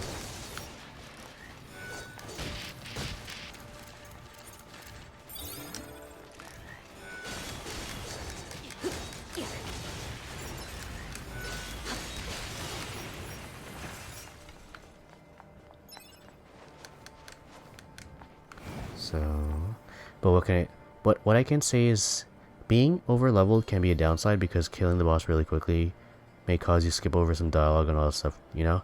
Oh, that's true, yeah. There was a fair amount of dialogue, even though I did quest as much as possible. Yeah, you have a very good point. At some, like, it's fair to take time with, especially if these bosses become easier to fight and defeat. especially more quickly, think it's fair to explore the combat while also simultaneously giving time to the fight overall to see if there's any extra potential dialogue that these characters will sort of carry out.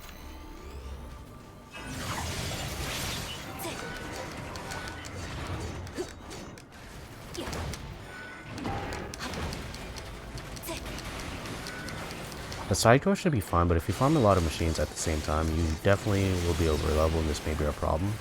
That's fair. That's fair. That's a good point. Okay. I will, once I get one more level, I want to actually first see if I can even look at experience.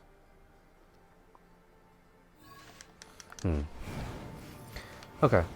So right now my goal is I want to get one more level, then I'll tackle or re-tackle that 3 like enemy quest that's where I was and I failed it. So I gotta be careful with actually dodging properly instead of just running around.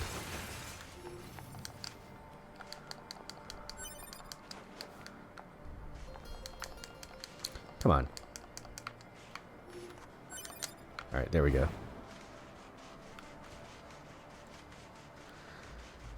I don't know, it's just interesting how different that these particular enemies respond. Some are trigger happy, some are like just going to wait there until you actually engage them.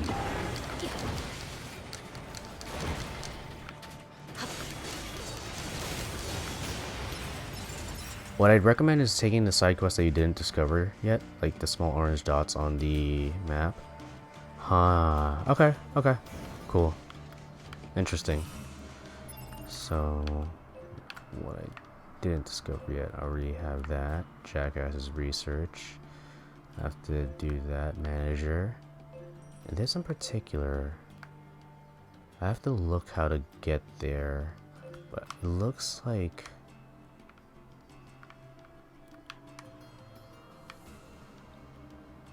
it looks underground. And what's this over here? There's actually a lot. Huh. I have a lot of exploring to do then. Reset position. Alright, so over here... wait, what? What's with this map? Alright, so current location. Jackass's research. There's really not much else I could do here except Jackass's research. But those are level 20, and I would have to do a lot of dodging. I wonder if that was the intention. If so, I should probably just tackle it and see what I could do. But if that's not the intention, and I'm just incredibly underleveled to tackle this side quest... I'm gonna try one more time and see what I could do. It feels like I have to just do a lot of dodging.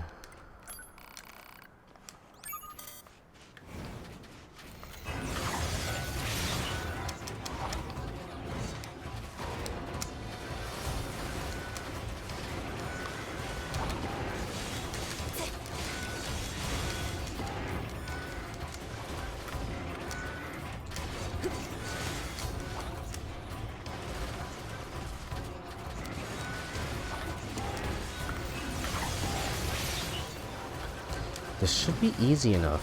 Like, their defense, well, their health doesn't seem too difficult to fight off.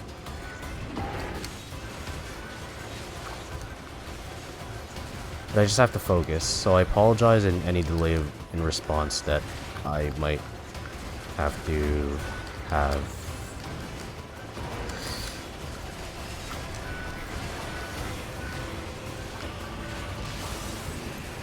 Okay, so it's not too bad once I get one out, obviously.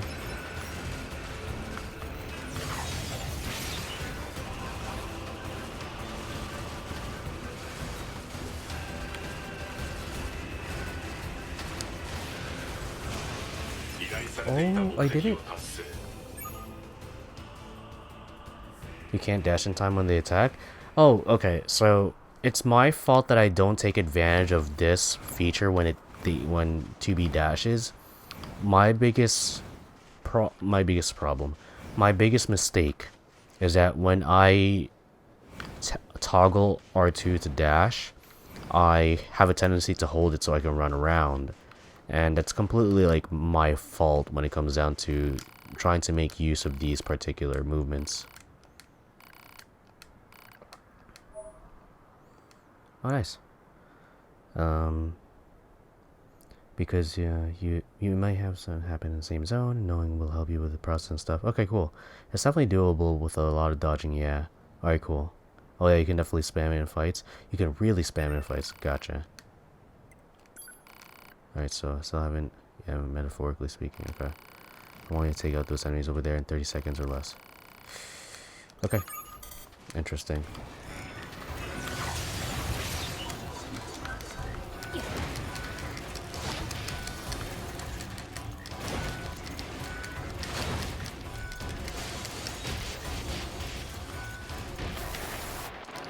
I feel like I'm about to get fucked.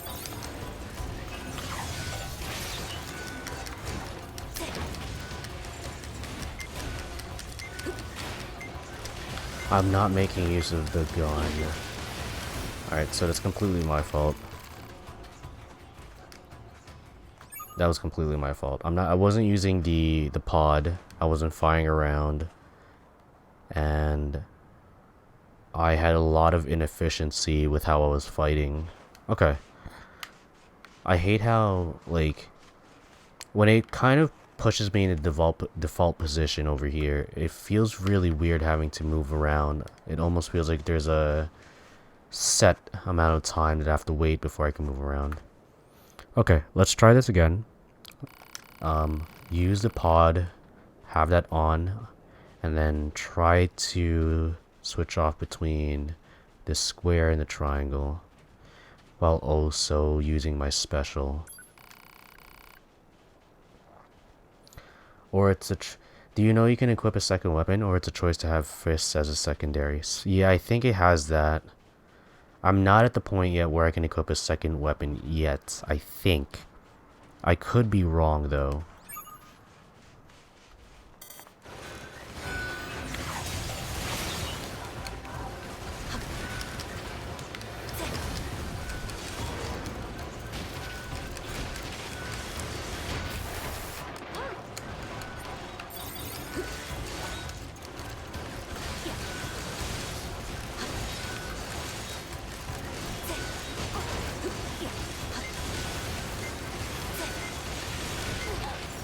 I don't think I'm strong enough to tackle this in particular.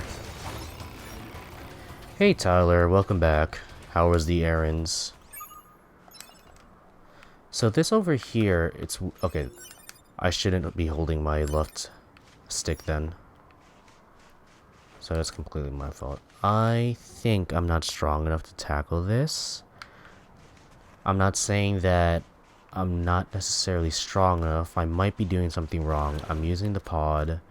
I'm trying to switch off well between my heavy and light attacks. And the overall, well, my L1 or special attack, I just don't... Either I'm not being efficient enough with how I'm moving around, or I'm not strong enough. Internet died again? No worries, man. No worries. Boring, but it's done now? That's fair. Nice, nice, nice.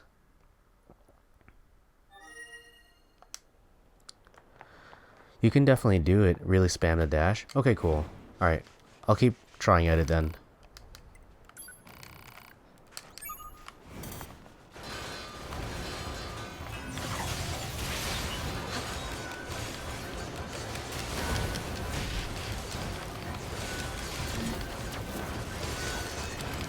Oh, so it's not just like a dash. You can actually like teleport.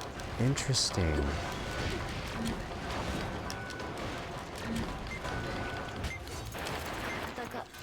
That's interesting. Okay, so I didn't know you can actually like... Wait, no, it was shown. It was shown in the beginning when you faced off with that giant boss enemy. When you You can teleport right at the brink of when they attack. Huh. I forgot. Still just gonna be lurking, but I'm here. That's fair. No worries, man. I appreciate you swinging by, and I hope this is enjoyable for you. Yeah, you can dodge the attacks if well timed. Yeah, cool, cool, cool. Alright, cool. Thanks for that.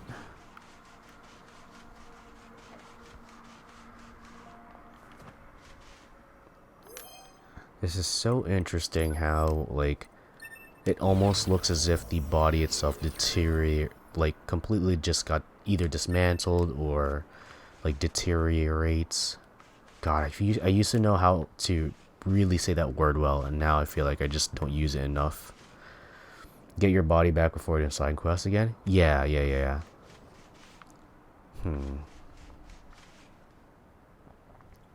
Okay. So, let's try. Let's do this.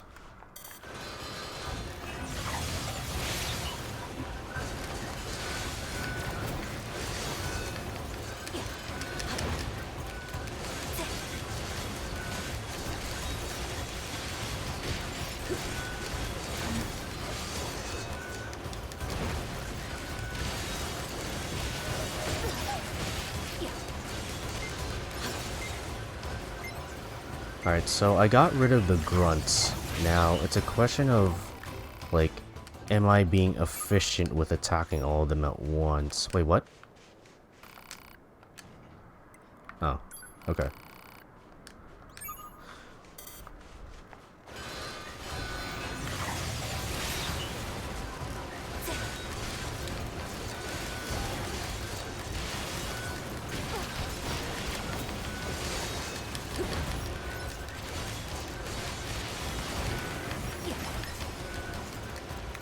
What am I doing? No!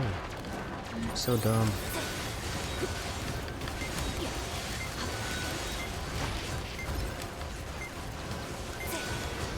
Don't you have a second weapon though?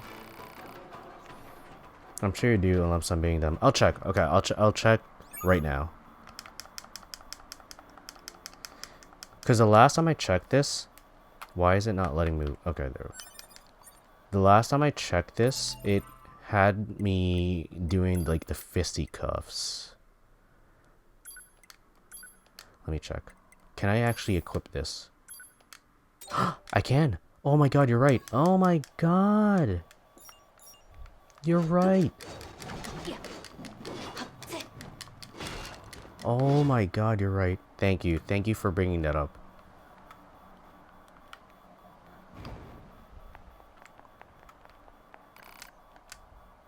Jesus Christ, man.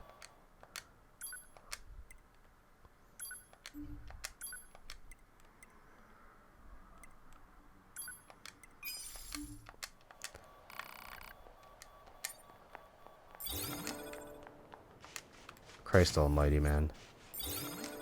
Cool. Cool. Alright, let's try this again. So that was my fault, by the way. Completely my fault. I completely forgot, right, that I actually did get discover a secondary weapon.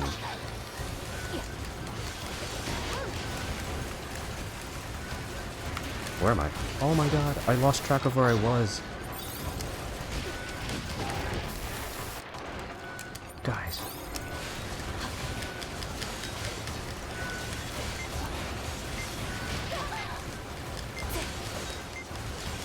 Okay, so I did way worse this time around.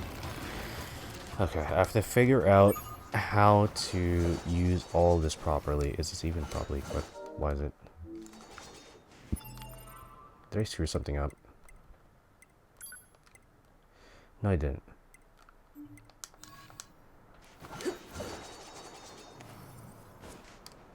Looks like it's still doing the sword. Yeah.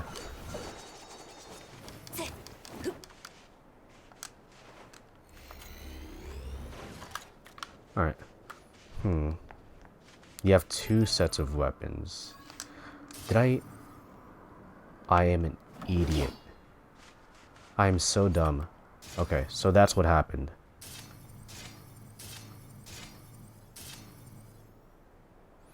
Okay. Yeah, you're right. You're on your second set. So I have to be careful whenever I tap the up direction. Huh. Alright, cool. That's interesting. What's my chip right now?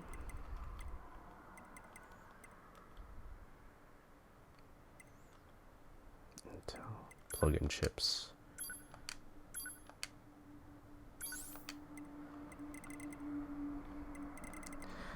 I didn't really do much with these. Get this quest later, honestly. You're losing a lot of healing. That's true.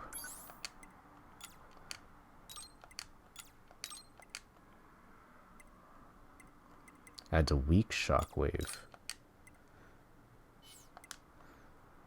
Defense max. Oh wow, that adds a lot. Deadly heal. Ooh. Okay.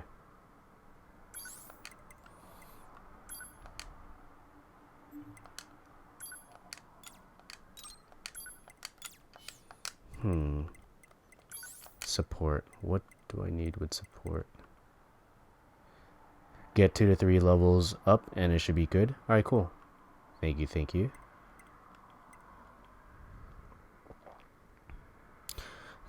Taking his up back to the enemy. That's interesting. Lifesteal chips on this game are broken. Deadly heal is like insanely strong in my opinion. Yeah. The criticals, like, don't get me wrong. It's not like I'm underestimating the criticals. It's more the fact that, like, I'm more of the type to, like, chip away at damage. But these particular experience gain up, I think, would be good. Can it be equipped to that slot?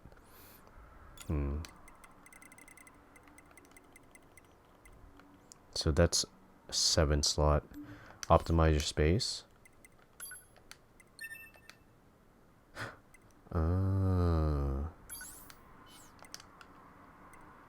That's interesting.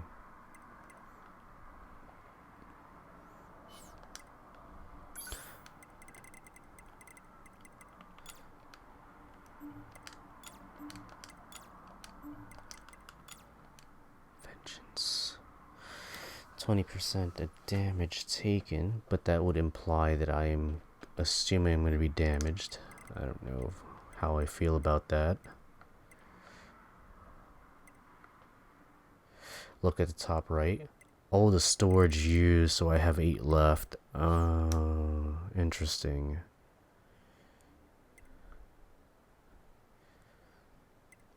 Okay, cool. Thank you for pointing things out to me. I appreciate that. I was just looking specifically at the actual just picture.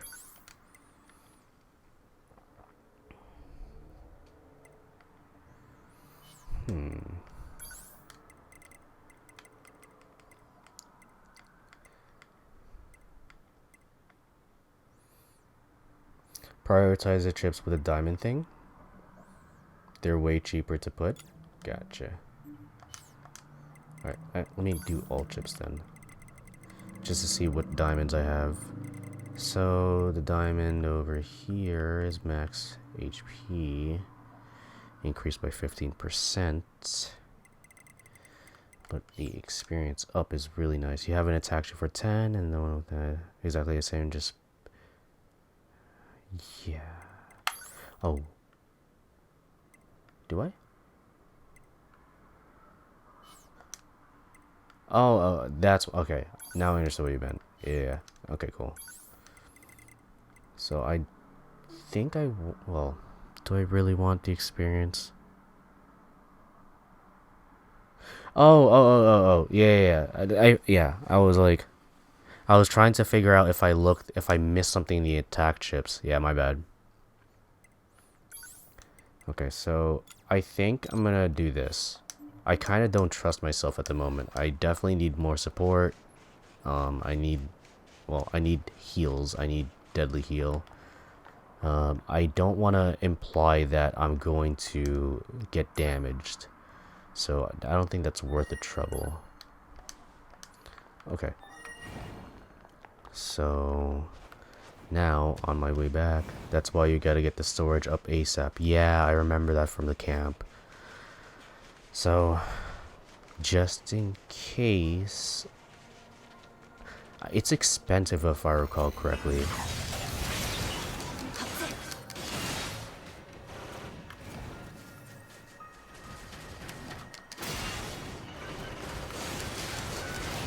Yeah, it was expensive if I recall correctly per upgrade. Like what is it, +4, +8? And then as you go more with these particular upgrades, it increases. You get money pretty. You can get money pretty quickly, honestly. Oh, that's interesting. Cool. So I'm gonna go back to the shop. Wait. If I recall correctly, we could just teleport through the bunkers. Like, move bunkers is what they call it. I've been so used to, like, Death Stranding and, like, being forced to walk everywhere that I just do it automatically. Okay, never mind. I guess very specific, like, if they're calling it a bunker, if I'm using the term correctly, you'll have stuff to sell only for selling that will get you money. Ah. Yeah, I've been hoarding a lot of the items that I've been getting outside the heals, because I just don't know if that's like, as I'm pretty sure you remember, we can upgrade our weapons, right? I just don't know if a lot of the stuff that I obtain, if they're eventually going to be used for the upgrades, which is why I kind of been holding off on selling them. Yeah, it's bunker. Okay, so my thought was that these particular bunkers seem like they're very specific in the sense that, how do I say this? Only some bunkers allow you to move bunkers. To make it simple, if it says can be sold, just sell them. The rest you keep. Oh, okay, cool. Thank you.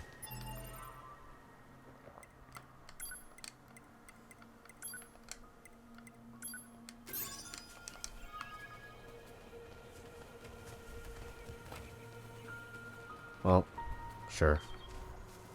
I wanted the boar, but okay.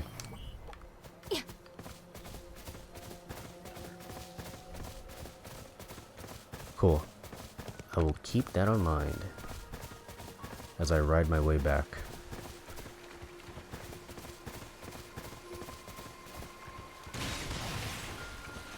That's... Jesus Christ.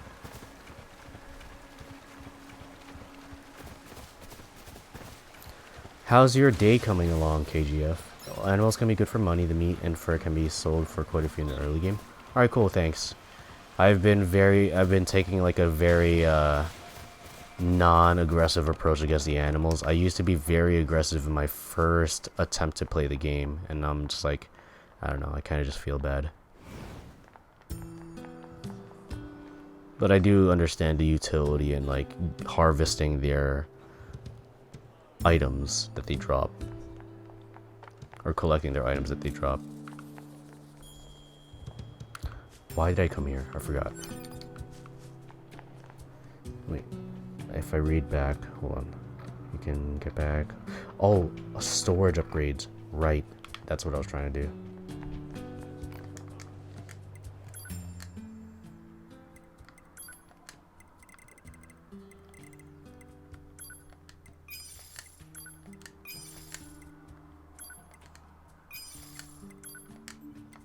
Bruh.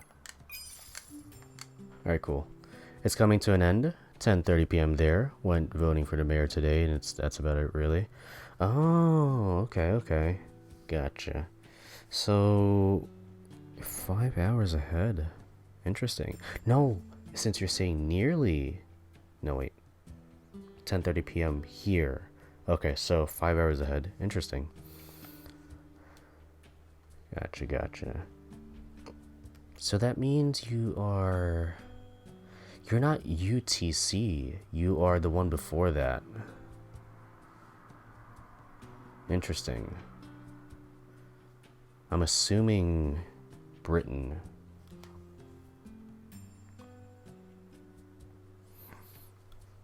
I got attorney in GMEs. Os, if you know it.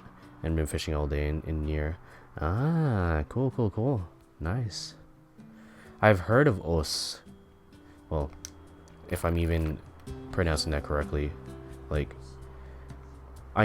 for example, in anime, there's a stress where they say Os. UTC +1, I'm sorry, I use my own UTC. No worries. France. Oh, that's cool, dude. That's awesome. I was... where was I? Was it in Paris?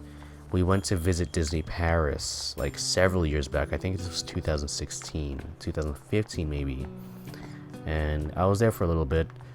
Unfortunately, like, I didn't take enough time to brush up on my French, and I felt like those annoying tourists. I was like, I'm sorry, I don't know where I'm going. Feels bad. How is attorney? Yeah, you basically call the game that, but a lot of people just pronounce it like the spelling. Gotcha. Interesting. Sell. Can be sold.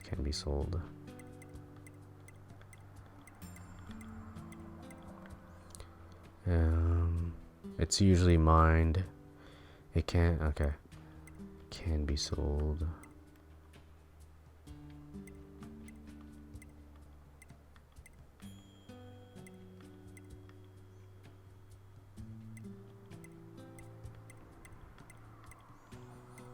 By the way, I'm like, oh, okay.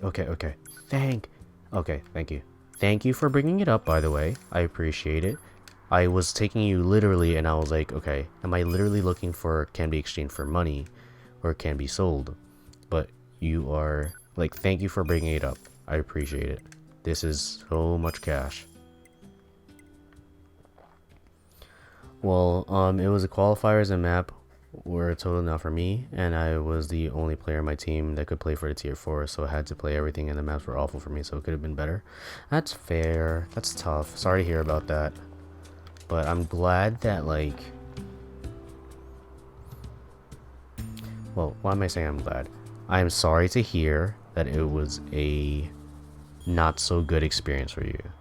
Do you participate in these tourneys or these particular events often? How, like, in terms of the overall experience for you, when it comes down to participating in events or tourneys, what is the usual experience? Is it good? Is it random? Is it really just based on team? Not really. I'm quite new in the tournament scene. That's fair.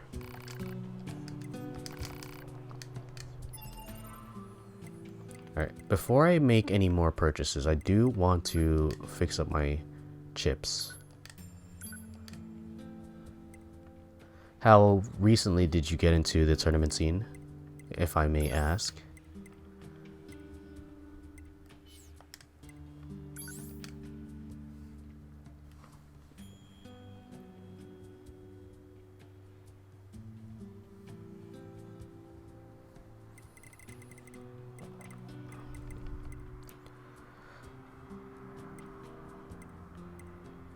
I wonder if vengeance is worth it. The tournaments are 99% organized by the community, and my team is nice. My friend really wanted me in the team, and he needed a player, and I wasn't confident at all, but still signed in. Hold on, I'm just refreshing my page. Okay, so the bitrate is still good. That means I can talk without getting fucked. Okay, that's cool. Honestly, like, it's, well, it's a first time for everything, you know? Do you think you'd like to partake in those experiences more with your friend? Partake in also your team as well? Do you think that you'll be seeing yourself more often in the tournament scene?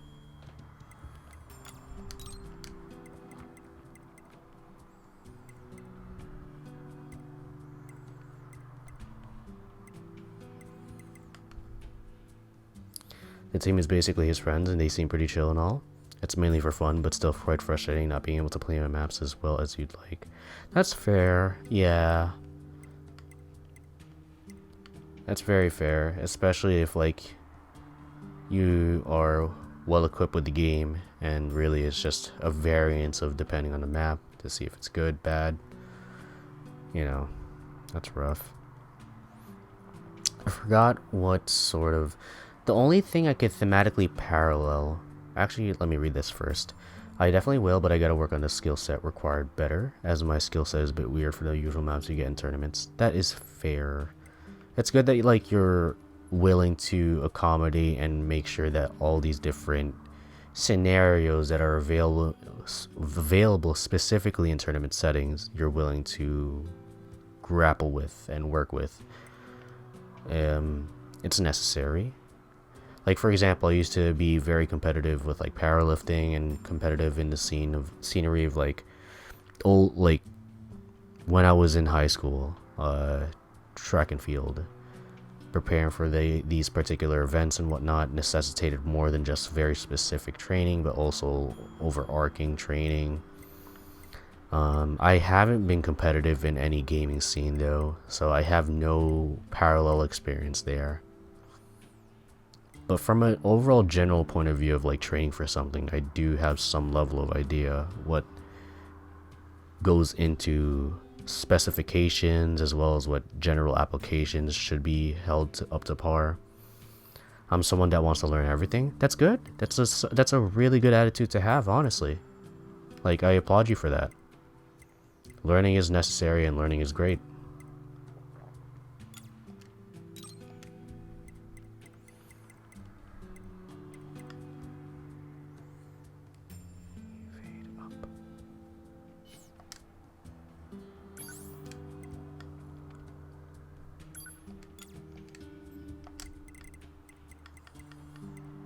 Sorry if I'm like just taking my time here. I'm making sure that what I put on actually makes sense.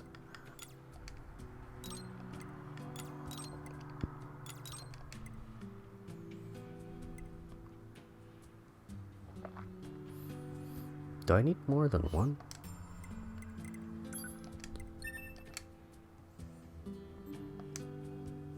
But I get really frustrated when I can't do it nicely right away. It's really bad, but I can't help it. Yeah, a lot of these particular shenanigans I've learned through time. Like, I make myself sound like I'm a fucking an old person. And to some people I am an old person, but like, I turned 25 this year. And like, it's always an active effort to like be patient to sort of like work through the shenanigans of being frustrated. It's not easy. I do understand where you're coming from, like not being able to attain something or obtain a skill set immediately, or at least get some level of grasp on it. I do get where you're coming. Rather, I do get where you're coming from, and I said wait because I was like, huh, am I missing something?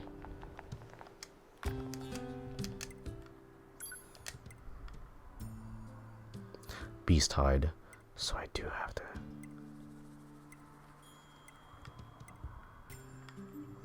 Okay, so I'm gonna hunt some animals. I guess I have to if I want to improve this weapon.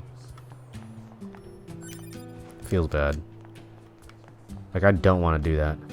But if I love to, why I love to learn everything is that if you get to know something else to learn, plus just know something new from the thing you've been initially learning from, and get fun in something no matter what as long as you put your heart into it, you know. Yeah, of course. So, like, if you want, we could talk about the whole process of learning. I think that's a very interesting topic, and the necessary attitude that goes along with like learning. First, I think it's necessary for a person to have a sense of, like, be receptive to the idea of potentially feeling humiliation. Like, humiliation is not a good feeling. Being humiliated is not a good feeling. Like, not at all, you know? Like, these are all terrible things to kind of deal with. But I think these are necessary entities of emotions to grapple with. If a person is able to deal with the shenanigans of, how do I say this, feeling humiliated and like understand that is a necessary feeling in learning, I think that's a huge step forward, and that implies a lot of like better experiences to learn with anything.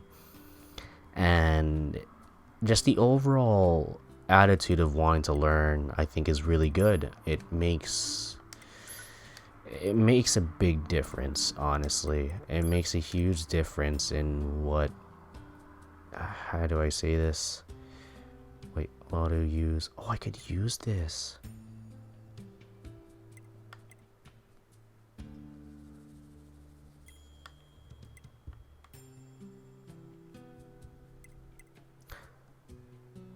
Huh.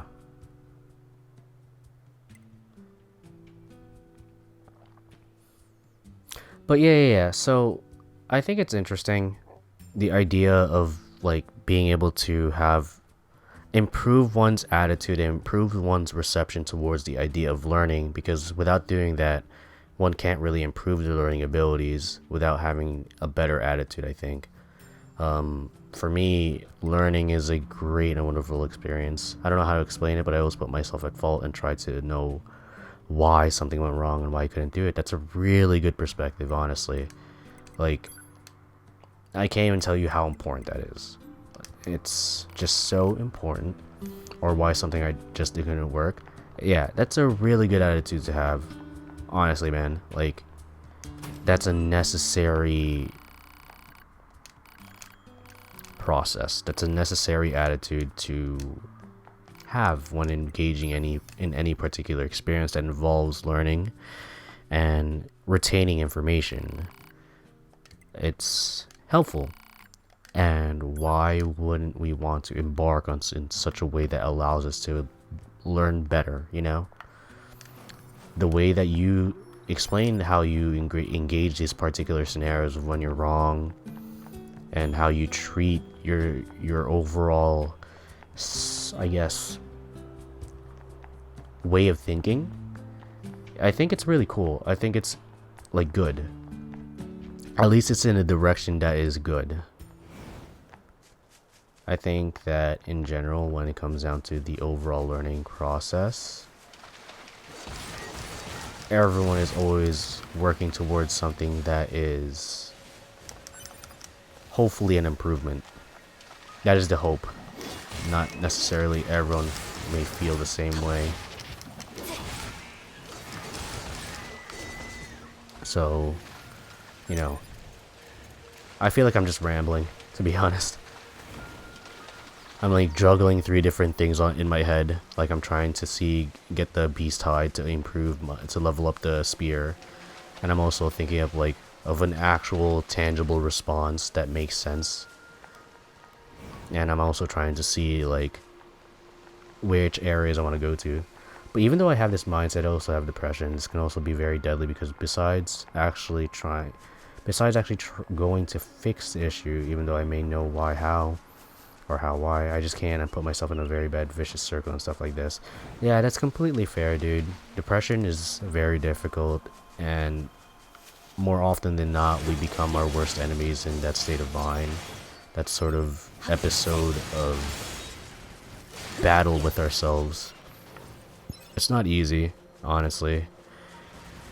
And especially for like anyone who wants to embark on a journey of continuous learning, being able to pursue whatever episode of knowledge, or like any sort of modicum of knowledge, I think it's tough when a person is dealing with any particular sense of depression, anxiety, or anything that like is related to this process that would inhibit learning. But it's always going to be a work in progress. And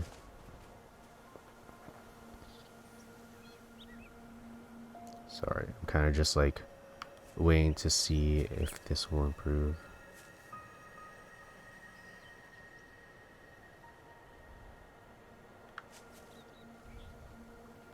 Okay, so things are okay. I do wish you the best of luck of your journey and trying to recover from depression. It's not easy. It takes a lot of work, and I wish you the best of luck. I hope that you are walking in a direction that is positive, and I wish you the best of luck. I'm aware of a lot of things happening, but it's also insanely hard to actually get myself somewhere and get myself started. It's really, really fuzzy, you know? Yeah, man, yeah. Lately, it's been happening with working out, eating more healthy and stuff. And I had a good run for a month, but I made a decision, bad decision, working out in a rest day. And I couldn't do the workout at all, and I just went downhill. I can't put myself into doing this and like working out again.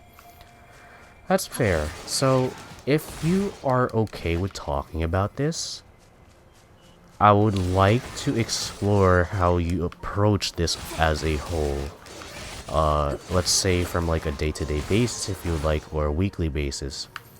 Like, if you want, we could talk about working out specifically. How do you structure your routine on a weekly basis, or even on a daily basis? How many times do you work out a week? And how intense are those workouts? If you're okay with talking about this, I think we can honestly work through some of the things that could potentially help you, if and only if, and I mean this, if and only if you're okay with talking about this. I don't want to intrude. I do not want to go into a topic that you are not comfortable talking about. It's not, at the end of the day, I'm working with what you're willing to provide. But I basically knew why it went wrong that day.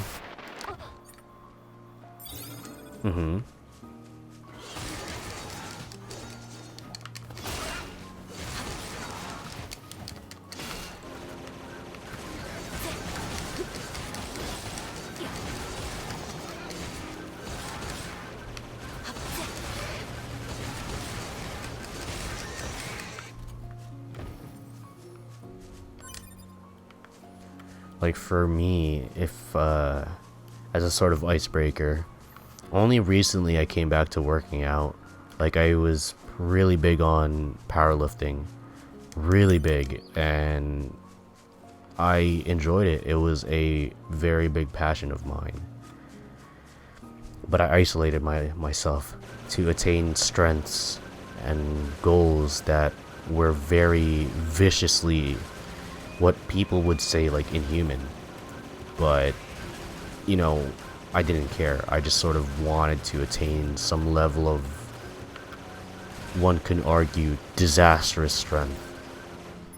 While I'm doing bodyweight workouts, I'm really fascinated with calisthenics and all the athletes doing this sport. Yeah. Calisthenics is an awesome way of being able to get creative with your training movements, the overall process of getting familiar with your body, as well as like getting familiar with what equipment is out there in the world. Because if you're doing calisthenics, you don't really have to feel restricted to any environment.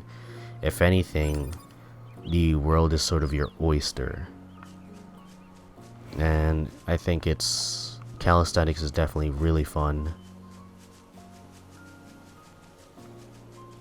It kind of makes, like, I combine calisthenics with like the approach of high intensity interval training, just so I could be more efficient with what I'm doing and how much time I'm investing into training these days.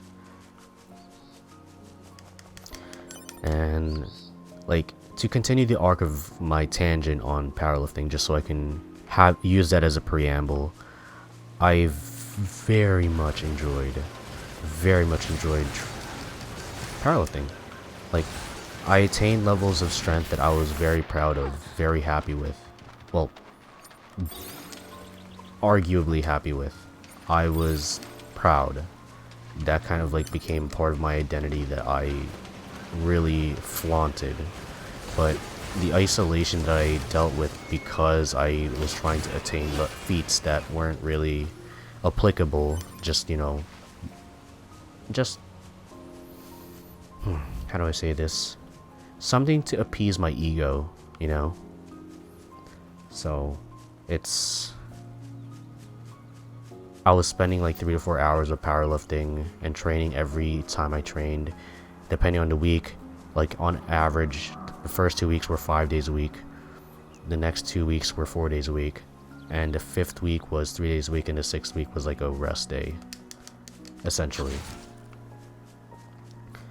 Well, basically 3 workouts a week, with at least 1 day rest in between. Workouts, not intensive workouts at least, and rest for the whole weekend. That's good. That seems fair, honestly. That seems very fair. Is there something that you... Okay, how do I say this? Since you mentioned that you knew why things went wrong that day, are you okay with talking about that? If so, I think it is worthy to explore that route for the sake of discussing potentially what can be done better going forward. Not necessarily just for the idea of, like, you know, maybe you can figure something out for yourself with another perspective, but also I think it'll help me too, just for my own sense of, like, improvement going forward. I think it would be an interesting exchange. Being happy and proud of something you did achieve is really good. That's true. That's true, and most people do have the sense of, like, euphoric response when they know for a fact they did something well, that they knew that they have something that is worthy of being proud of. So I do get where you're coming from in that regard. It's just, for me, these days, I'm kind of always focused on making the next move, but I do have to take into consideration that I need to be proud of, like, all the achievements I make and attain. So there's definitely some sort of balance that needs to be asserted.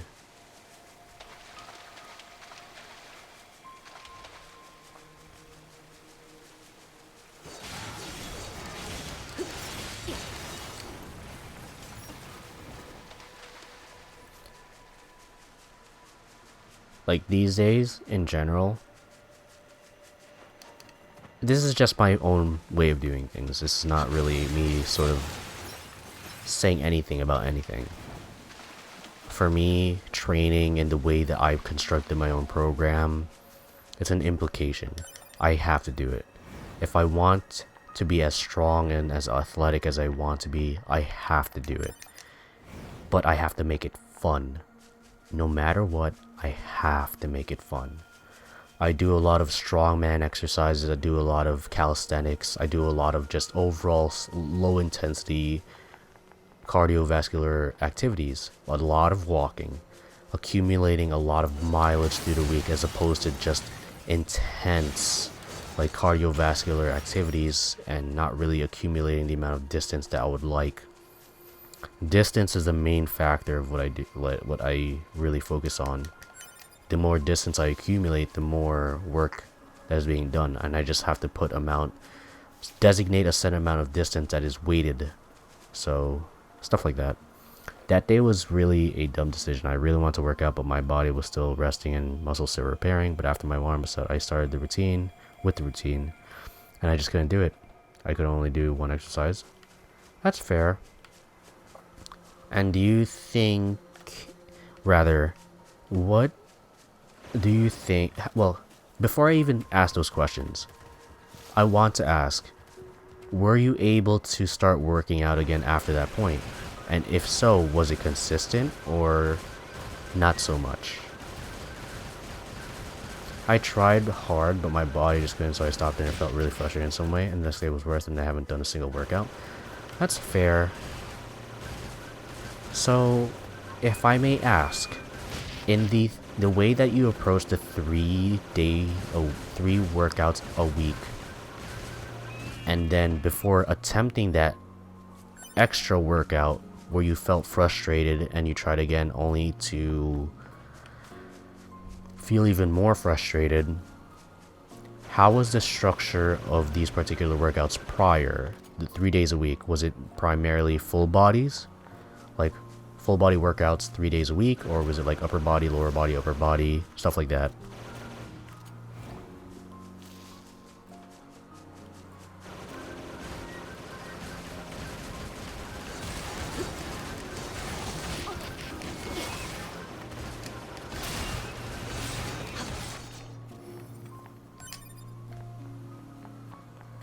Did I get enough?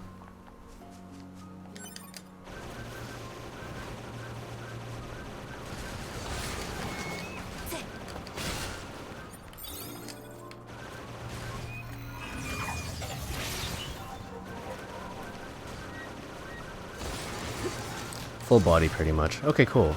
So, if you would like to talk about it in more detail, would you like to talk about the details of what these full body workouts look like? For example, did you start off with upper body first? Did you start off with lower body first? Or was it a mixture of upper body, then lower body, upper body, lower body? And what are the details? Like, for example, did you do push-ups, then rows, or push-ups and pull-ups, then squats, then shoulder presses, or some level of simulation to stimulate the activation of your shoulders, stuff like that.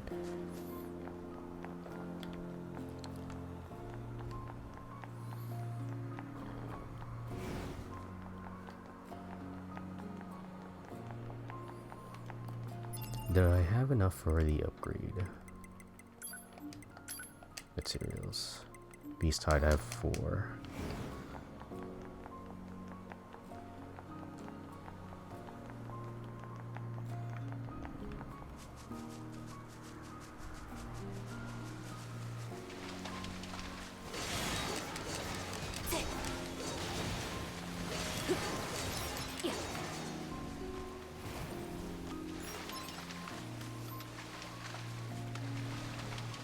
Also, after you, if you're willing to speak about this again,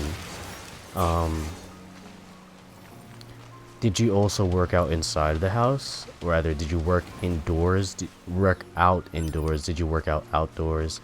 I made that in 2 circuits that I should do twice, like circuit 1 rest, circuit 2 rest, then process again. Oh, okay, so you had a set circuit that would be either upper body or whatever, maybe this designated circuits, circuit of movements that you put together, and then you rest, and then you do another established circuit that you put together, and then you rest. So it'll be a combined set of movements, one after the other, then you rest, another set of patterns that you put together, rest, and then how many times did you repeat that cycle, that superset, or one, well, that giant set, or whatever, how people want to call it, but really it's just it's a total cycle.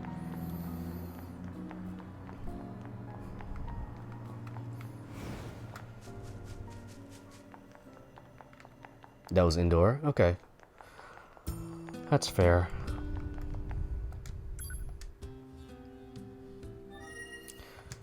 Do you think that... Okay. Outside of those indoor workouts that are set in terms of how you approach it, let's say you have those circuit 1 rest, circuit 2 rest, that's cycle 1. Or that is the set number 1. How many sets of those did you do? Like 3 sets per day, 4 sets per day, 2 times until I could surely do 3 times comfortably and move on to something else. Surely. Okay, so you're willing to change up and adapt when you feel as though you are strong in doing these particular sets, and at whatever way that you construct these particular movements and patterns that you've established. Okay. Interesting. So let me ask this additionally. Did you do anything else relative to the overall journey of fitness, including cardiovascular health, outside of those days that you did calisthenics?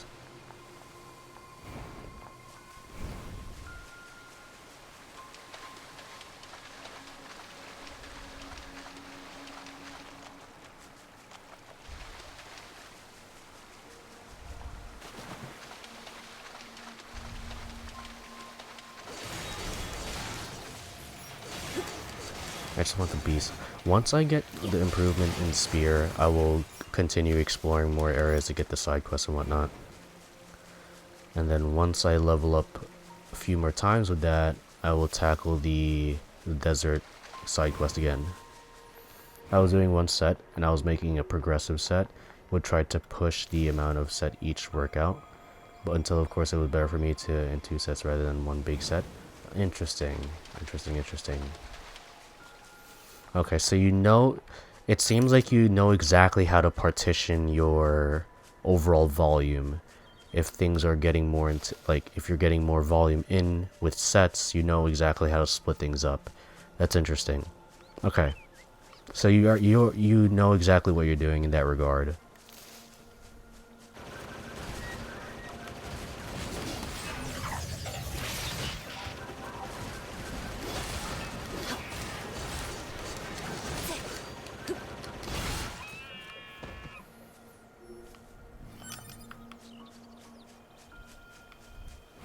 Okay, I can go back. I can improve this weapon of mine.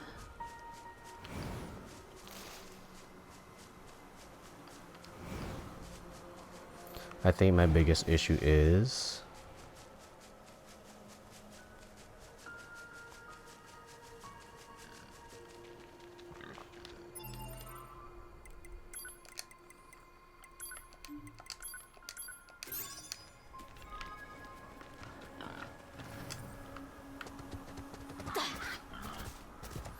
trouble breathing, basically. So, would you like to elaborate on that? If so, I'm curious. I want to see where your stance is when it comes down to this idea that you're suspecting that your issue or biggest issue is trouble breathing. I'm curious as to why, first of all, why you think that is, and two, how you think that is.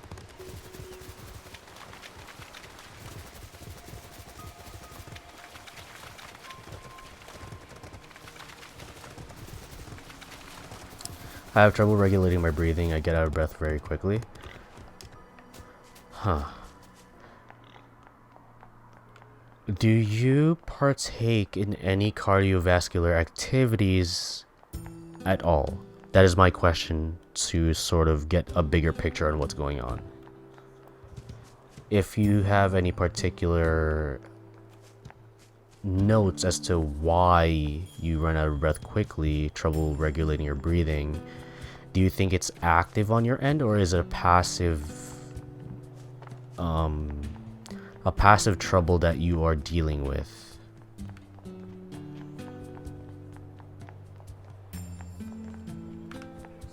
Oh, right, I need to go to this guy.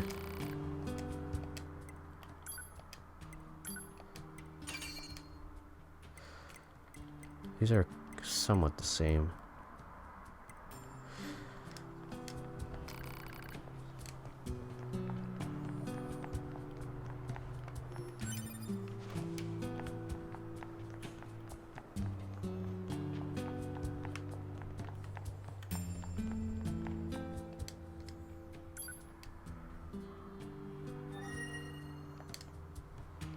I wonder if I have any inbox.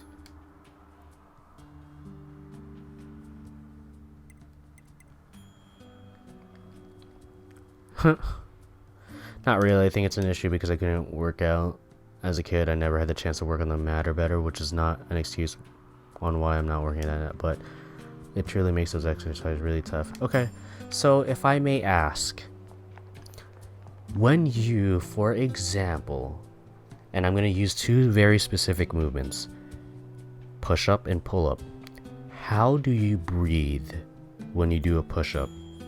Meaning, when do you inhale and when do you exhale in these movements? So I'm going to ask you to, when you come down for a push-up, when your chest is coming closer to the floor, how do you breathe? And when you push up, how do you breathe? That is sort of what I'm asking. We can start off with the push-up first, because I'm trying to locate where your difficulties are. And if your troubles involve the idea of like breathing, and rather the pacing of your breathing and the distribution, rather the application of pacing issues with your breathing while working out and the movements overall, I breathe when I push.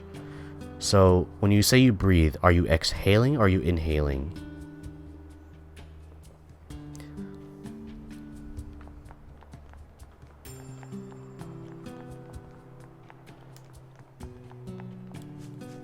So not for us to be a little more precise. So you inhale when you push.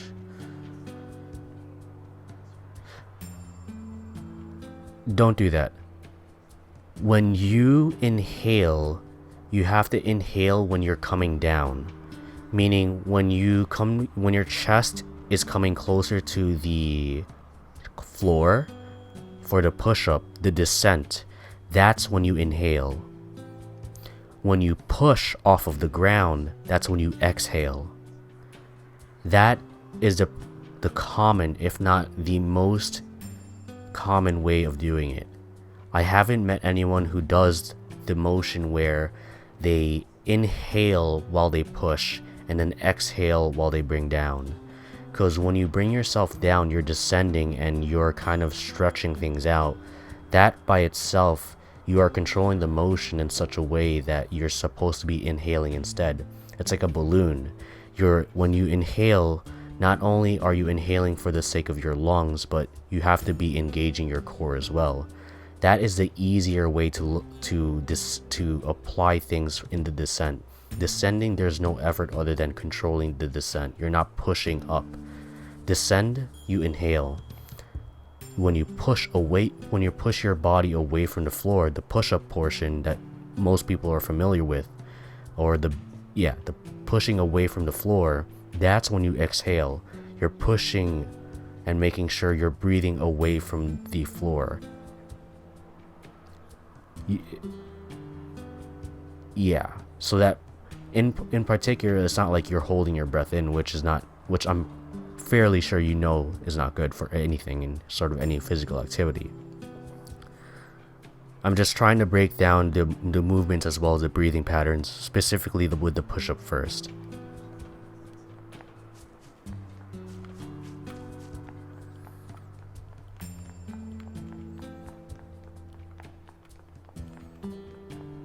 I hope like I'm making sense, by the way.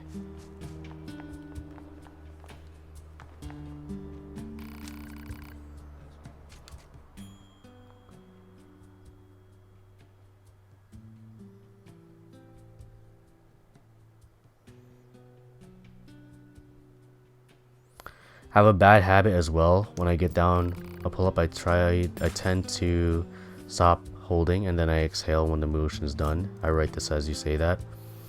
I know it's a really bad habit, but it's hard for me not to do it. I keep on reminding myself not to. Oh, dude, it's practice. All it really is. And hold on, I'm detecting a little bit of frame rate issue. Okay, we're fine.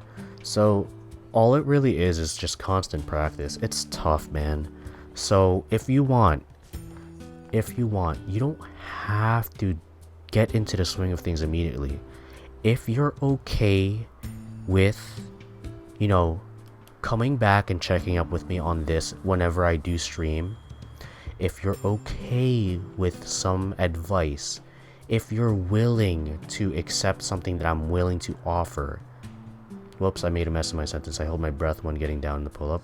Yeah, that's not good. That's honestly not good at all.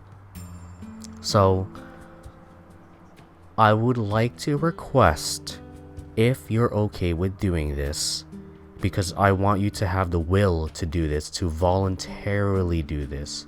I don't want this to be a chore for you. If you're okay with coming back and tuning in with me about all of this, my sort of quote-unquote prescription is that I would just like for you to practice on a day-to-day, 1 push-up, 1 pull-up per day. That's it. Just 1 push-up, 1 pull-up per day. That's all I'm asking you to do. From a day-to-day basis, just 1 push-up, 1 pull-up a day. Because I would like for you to just practice the movement and practice your breathing patterns. That's it. That's all I'm asking you to do. If you are okay with following up with me and having that sort of relation,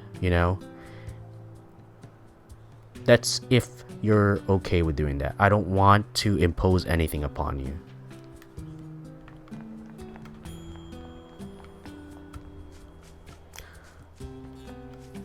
I'm open to get any tips and advices and all, you know. Yeah. I'm very grateful that you're willing to be open to that. I'm just making sure that I'm not overstepping my boundaries, you know. I don't want to feel as though I'm speaking out of bounds. I don't want to feel as though I'm acting like I am giving advice that is not necessarily desired, you know? That's the last thing that I want to do here.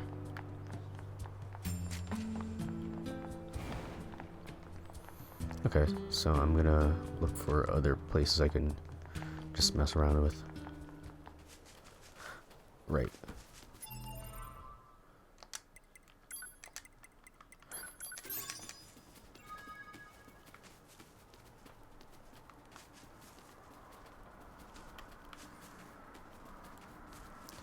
One thing is, I love the kind of soreness you feel after the workout and the day after. I know I really like the feeling. I just want to work out too, as well as just having a healthier lifestyle overall. Yeah, of course. Everyone has their specific desires and enjoyment when it comes down to. I'm an idiot. I can't believe I just did this. Might as well just destroy this guy. Like, everyone has their specific enjoyments when it comes down to working out and why they do it, what their motivations are. That pig is bugged out? Yeah. I'm like, dude, what the hell? Are you kidding me?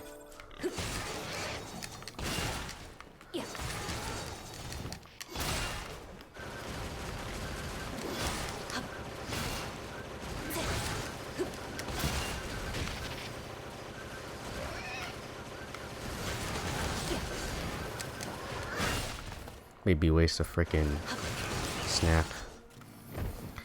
Yeah, like everyone has their motivations as to why they work out, whatever it may be. That's with anything in life, but specifically with working out and training, like everyone has their own intrinsic reason as to why they partake in such a fashion.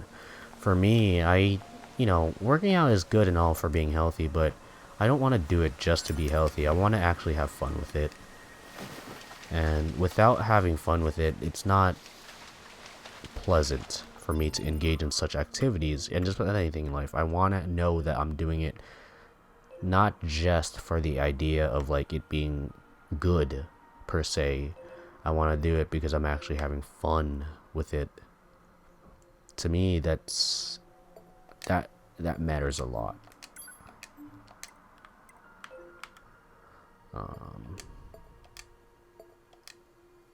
How do I take out that fucking marker? I can't do that. Yeah, and so when it comes down to, how do I say this? The reason why I'm asking you to start off slow, essentially, that's essentially what I'm asking you to do. I'm asking you to start off slow is because it's better to practice on a day-to-day basis the movement as opposed to just going straight into the workout. It sounds like you're aware of what problems that you have, and so I want to work with you to work on those problems if you are willing to have that sort of basis of relation. If you are willing to like come back time and time again, or like I have a Twitter. If you have a Twitter, like I'm more than willing to like have that basis of interaction if you're willing to do that, or if you even have Twitter at all. But I'm primarily available on Twitter, YouTube, and Twitch. Twitch is tougher because I stream primarily on weekends. But Twitter, I'm way more accessible there. Way more accessible there. But not everyone likes to use Twitter, and I don't want to impose that on anyone, you know? Okay, cool. So if you want, you can find me at Monkey Anime. That's my Twitter. Am I an idiot? There we go. That's my Twitter. So if you want, follow me there. DM me.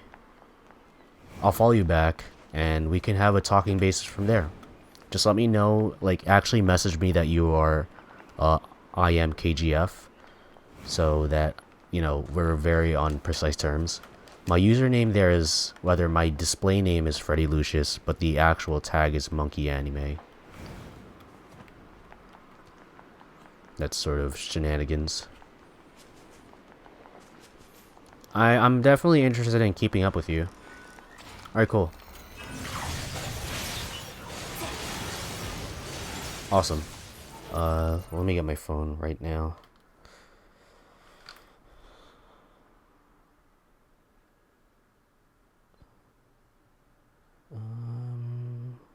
Twitter.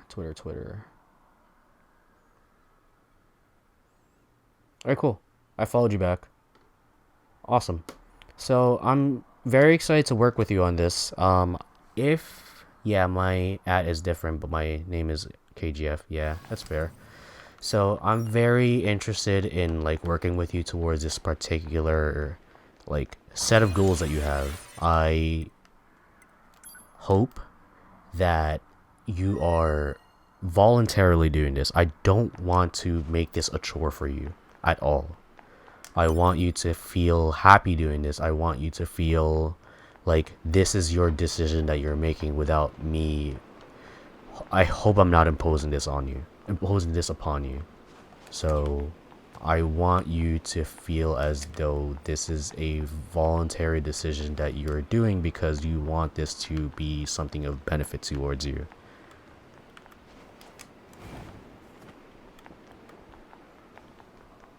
Because I think that if you and I work together in this regard, like, there's a lot that can be done. Yeah, don't worry about that. I don't do things if I don't like it and I don't feel like doing it. Alright, awesome. Cool. Like, I'm glad to hear that. I am very much looking forward to working together. And I'm looking forward to this process where I'm just looking forward to you moving forward with all this. I think that you have a lot of potential just based off of like how we've been talking, like what sort of methodical approach that you have, the level of insight and analysis that you embark on when it comes down to just learning as a whole. I think that you have a lot of potential, and I think that you honestly deserve to step in a direction that you find worthy. And I think I'm very excited to have that working basis with you. Very excited.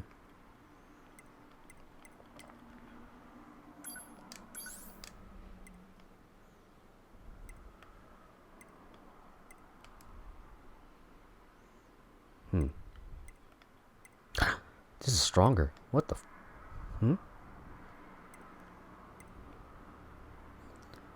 I can tell you that.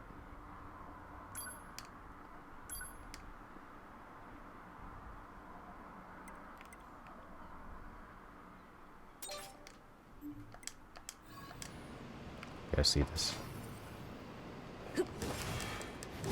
Oh, it's a heavy.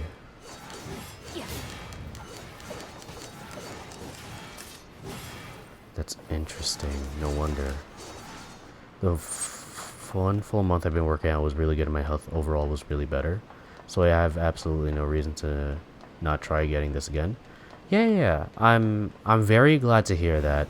It sounds like you already have like a certain idea of like what you want out of all this.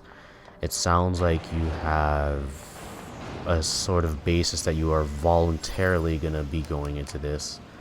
I honestly am looking forward to seeing where your journey goes, and I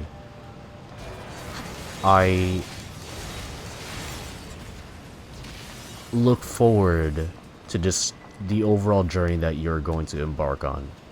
I'm excited. So this area doesn't seem to... Oh, by the way, you can charge attacks for a second weapon. Ooh, that's interesting.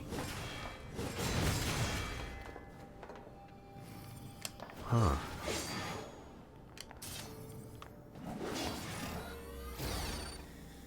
Wow, you're right. Oh my god.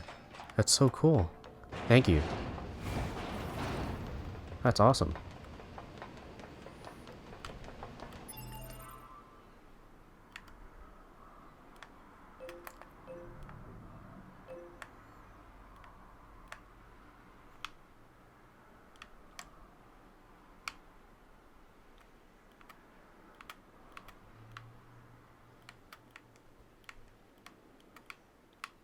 Where the fuck?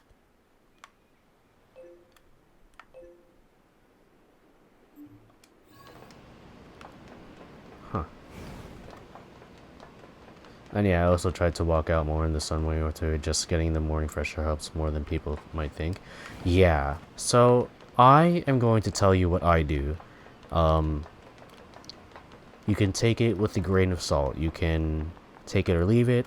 I'm kind of just speaking on what I am very happy to do in terms of what I do with my own personal workouts. I work out 6 days a week, quote unquote. If you want to include the cardiovascular activities, 2 days out of the week I do calisthenics. Right now it's just a focus on upper body because I get about 12 to 18 weeks of distance on miles. Sorry.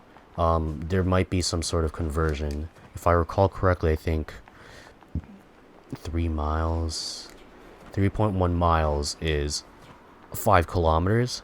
So divide that so 20 kilometers. I get minimum 20 kilometers of walking per week, some of which are weighted walking through a strongman exercise called farmer's carry. And I hold about 22.5 kilograms on each hand. And that's the sort of those are 2 days of the week. And then I do that for about, oh God, the mathematics, it's just tough for me. So a mile, so 3.1 miles is 5, so if I divide by 3, if I lower it to 4.8, oh God, this is tough. 1.5, basically a little below 1.5 kilometers of farmer's carry with those particular, no, half of that, so 0.75 kilometers, I think. 0.75 kilometers of 22.5 kilograms on each hand. So that's starting off those particular days. That's how I'm starting off, because I've been physically weak and I've been coming off of a recovery that is unrelated to the disaster that's going on with like the coronavirus. I was dealing with mono or Epstein-Barr virus, and I caught it from someone who I didn't know had it at like a very congested area. I was attending as a student. That's wild. Yeah. But it's a very nice workout, so it just takes time to get used to. The good part is I've isolated a lot of factors, and one of the main factors that I have to focus on is just distance. And I have the contraptions or the equipment to allow me to continue where even though my forearms will fatigue and give out, I can hold on using wrist straps. So it's not bad. Honestly, it's really good for like the shoulders, it's good for the upper back, it's good for the lower back, it's good for the chest, it's good for the glutes, it's good for the quads, it's good for the hamstrings, it's good for the core. Really good. Really good. I isolated it took some time, but those days, 0.75 kilometers, give or take, a little more, a little less, depending on the day, and that's starting. My goal is to double that, 1.5 kilometers, at the very least, so that I'm getting essential amount of work being done through the compound exercise, and then I can what I do afterwards is I get 3 miles, so 5 kilometers done of unweighted walking, just regular walking at a 20 at a pace that can be done, the 5 kilometers done in 48 minutes to 60 minutes. So essentially power walking to like a stroll. It just depends on like what I feel during that day.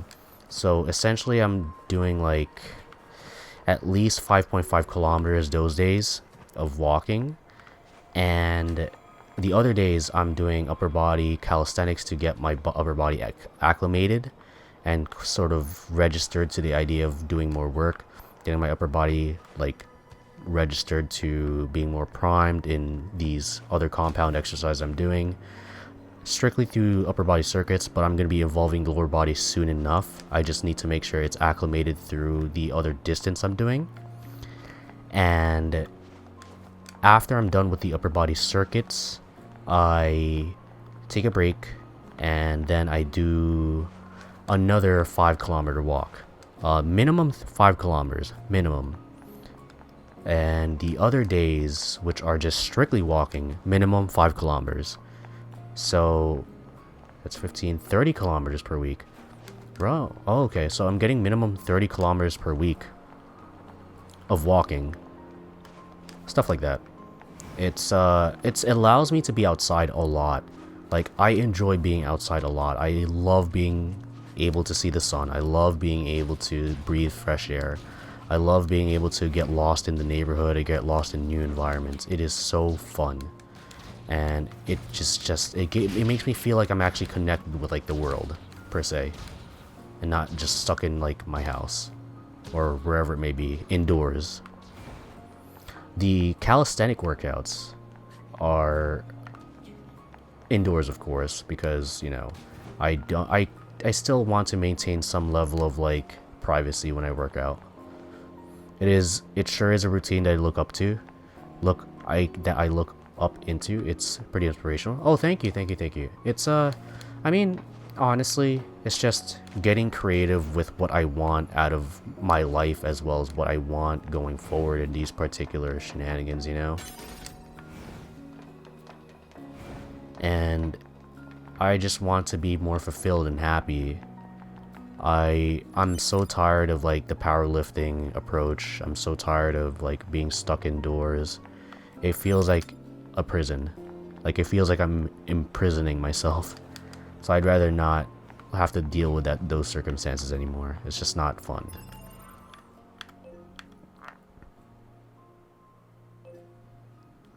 I wonder if I can tackle this now. I'm gonna try. I didn't really level up that much. So it's like, you know, it just depends on how you're... I'm doing a lot of baby steps, believe it or not. I'm trying to work up towards like sprint intervals. I'm trying to work up towards jogging instead of just walking. Like very small steps. And I'm trying to work up towards like just being a stronger, athletic, stuff like that. Yeah, sometimes you just gotta move on to something else and try new things. Yeah. But we also have to take into consideration that our foundation must be strong. So in this case, particularly with you, I want you to practice 1 push-up a day and 1 pull-up a day. That way you can practice the motion on a daily basis, how to inhale when you descend into a push-up and exhale when you push out of the push-up, ascending from the push-up. So I want you to practice that. And then with a pull-up, I know you said you hold your breath at the bottom. You shouldn't. So at the bottom, that should be when you're inhaling. So you go to the bottom, you're not letting go, but you're descending into the bottom of the pull-up. You're inhaling. And then when you pull up, that's when you exhale. You pull yourself into that bar or that top and you exhale while doing that. And then when you descend into the bottom of the pull-up, you inhale. And then when you pull up, you exhale. Stuff like that. No matter what you're doing with any workout, you're never holding your breath. Unless, for example, this is a very, very, very specific instance. And I speak from like powerlifting. If there is a movement that you have to push and push and push, or pull and pull and pull, you have to engage your core very strongly and making sure that you exhale immediately once you finish the movement. That's the very prime exception of like quote unquote holding your breath. The thing I was doing is having the form as right as possible to get the most out of every moment and set. If you would like to elaborate more, I'm definitely interested in hearing you out. The more information I have, the better I can, help you. And that's important. The communication is very important.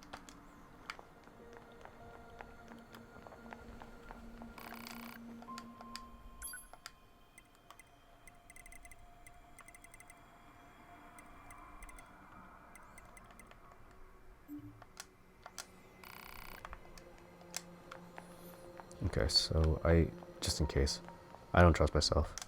The thing I was doing is having the form as right as possible to get the most out of every movement set.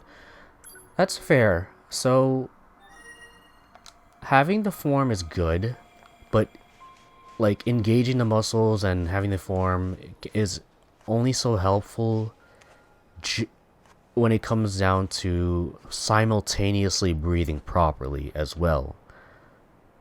They have to work together very harmoniously if one wants to get the most out of their workout as a whole, as opposed to just getting the most correct form as possible. I hope that makes sense.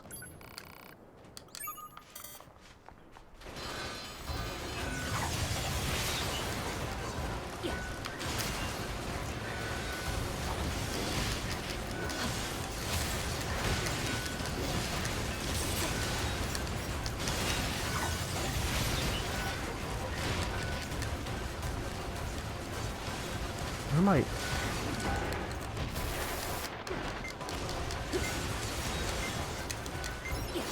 Okay, I should be pretty close. Yeah, this is much better.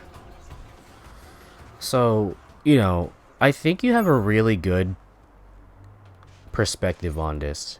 Honestly, I think you have a really good perspective on this, and I think that there isn't really much for me to do to help you, believe it or not. Like, you just have, like, certain things to correct when it comes down to your breathing, as well as, like, establishing the link between certain portions of the movement with your breathing, the inhalation, exhalation, and then the descent and the ascent. Like, that's all you have to really do. It reestablished, like, the proper links, and it's mostly a mental thing. It is, absolutely. It's absolutely a mental thing. Like, it's mostly that. Once you're able to establish the links correctly through practice, like, you'll be fine, man. And then from there, you just have to slowly but surely build up to a proper regimen that you see as worthy for yourself. Like, it's just reestablishing and reworking your patterns of behavior. That's such a difficult thing to do, but that's all it really is. It's just putting in the time to practice. It's not easy, but like once you figure out the formula, it's not that bad.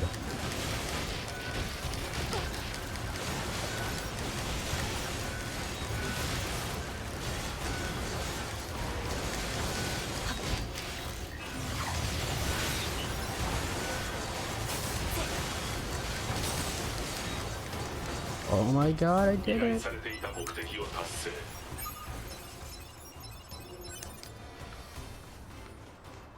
Like, speaking from experience, trying to rework our own foundational habits and reworking our foundational just potential mistakes, it's not easy, man. Like, it kind of like we are basically asking ourselves to take what we know, toss it out the window, and rework our learning process and commit. It's really fucking scary. Two, it's basically like acknowledging that we were wrong somewhere. And dude, this is so fucked.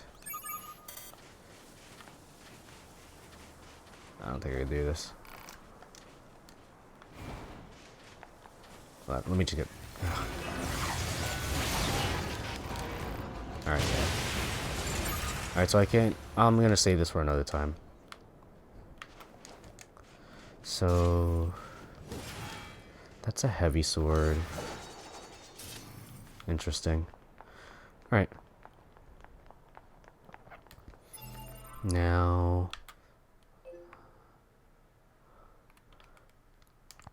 zoom out. So if I were to continue going here, going there, going somewhere, going there, go there, go there, and then I should probably go there too.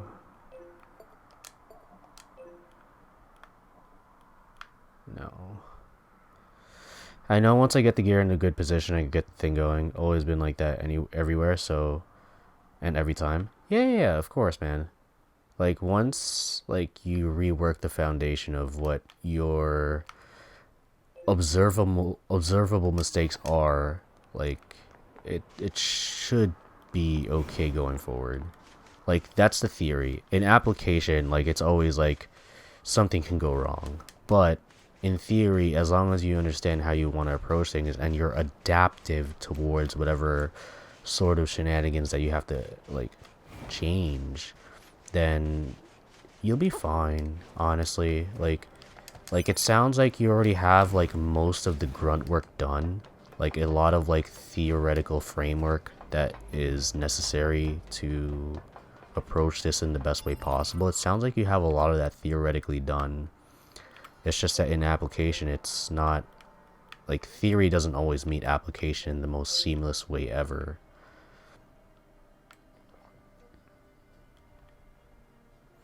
So, like, I do respect the... What's going on?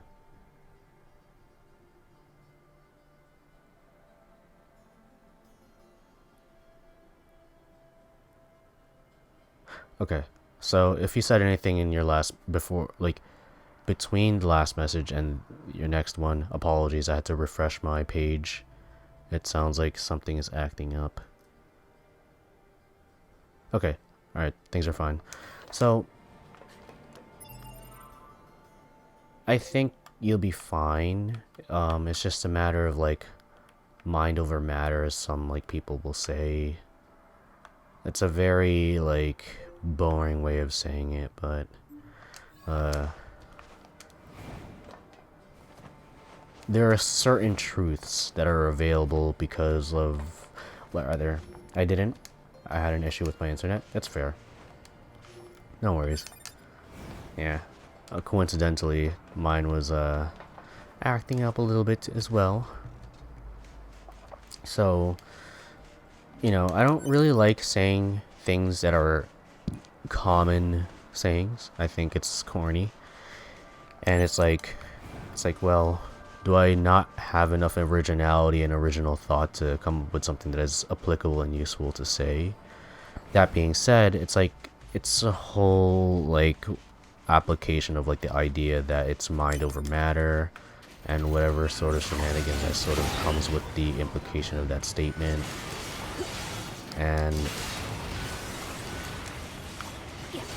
that's why I'm kind of, like, requesting you to start off small and just focus on, like, reestablishing your patterns with the movements. That's all.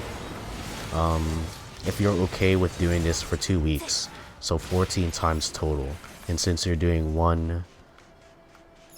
if you want, even 2 push-ups, 1 to 2 push-ups a day, 1 to 2 pull-ups a day, reestablishing and reworking your inhalation and exhalation patterns during the ascent and descents.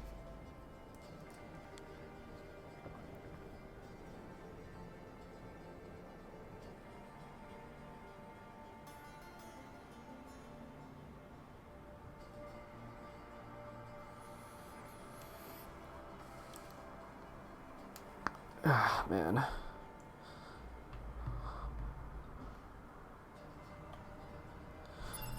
So, it seems like my internet is acting up really badly. Like, really, really badly. I might have to call it off now, but I'm gonna send you a message on Twitter, KGF. Like I said, I'm really looking forward to working with you on this, and if you would like, well, it might actually be tough soon for me, as I might get a surgery soon, not sure when, but very soonish, but we'll definitely do it whenever. Of course, yeah. Like, there's really no rush. Yeah, there's really no rush, and I want things to be in a better position for you. So, like, okay, long story short, I'm looking forward to working with you. I want this recovery to be in the most seamless fashion for you. I'm gonna message you on Twitter. My internet is acting up really poorly. I appreciate the conversations that we had today. Thank you for swinging by. I stream on weekends if you want to swing by during those times. It's up to you, but I look forward to interacting with you going forward. I'm glad that we got acquainted with each other, and I'm happy to work with you going forward from this day and onwards. So I had a lot of fun talking with you. I appreciate the time that you spent with me, and I hope that you get a restful night of sleep. And yeah, I'm gonna message you right after the stream ends. Talk to you later, man.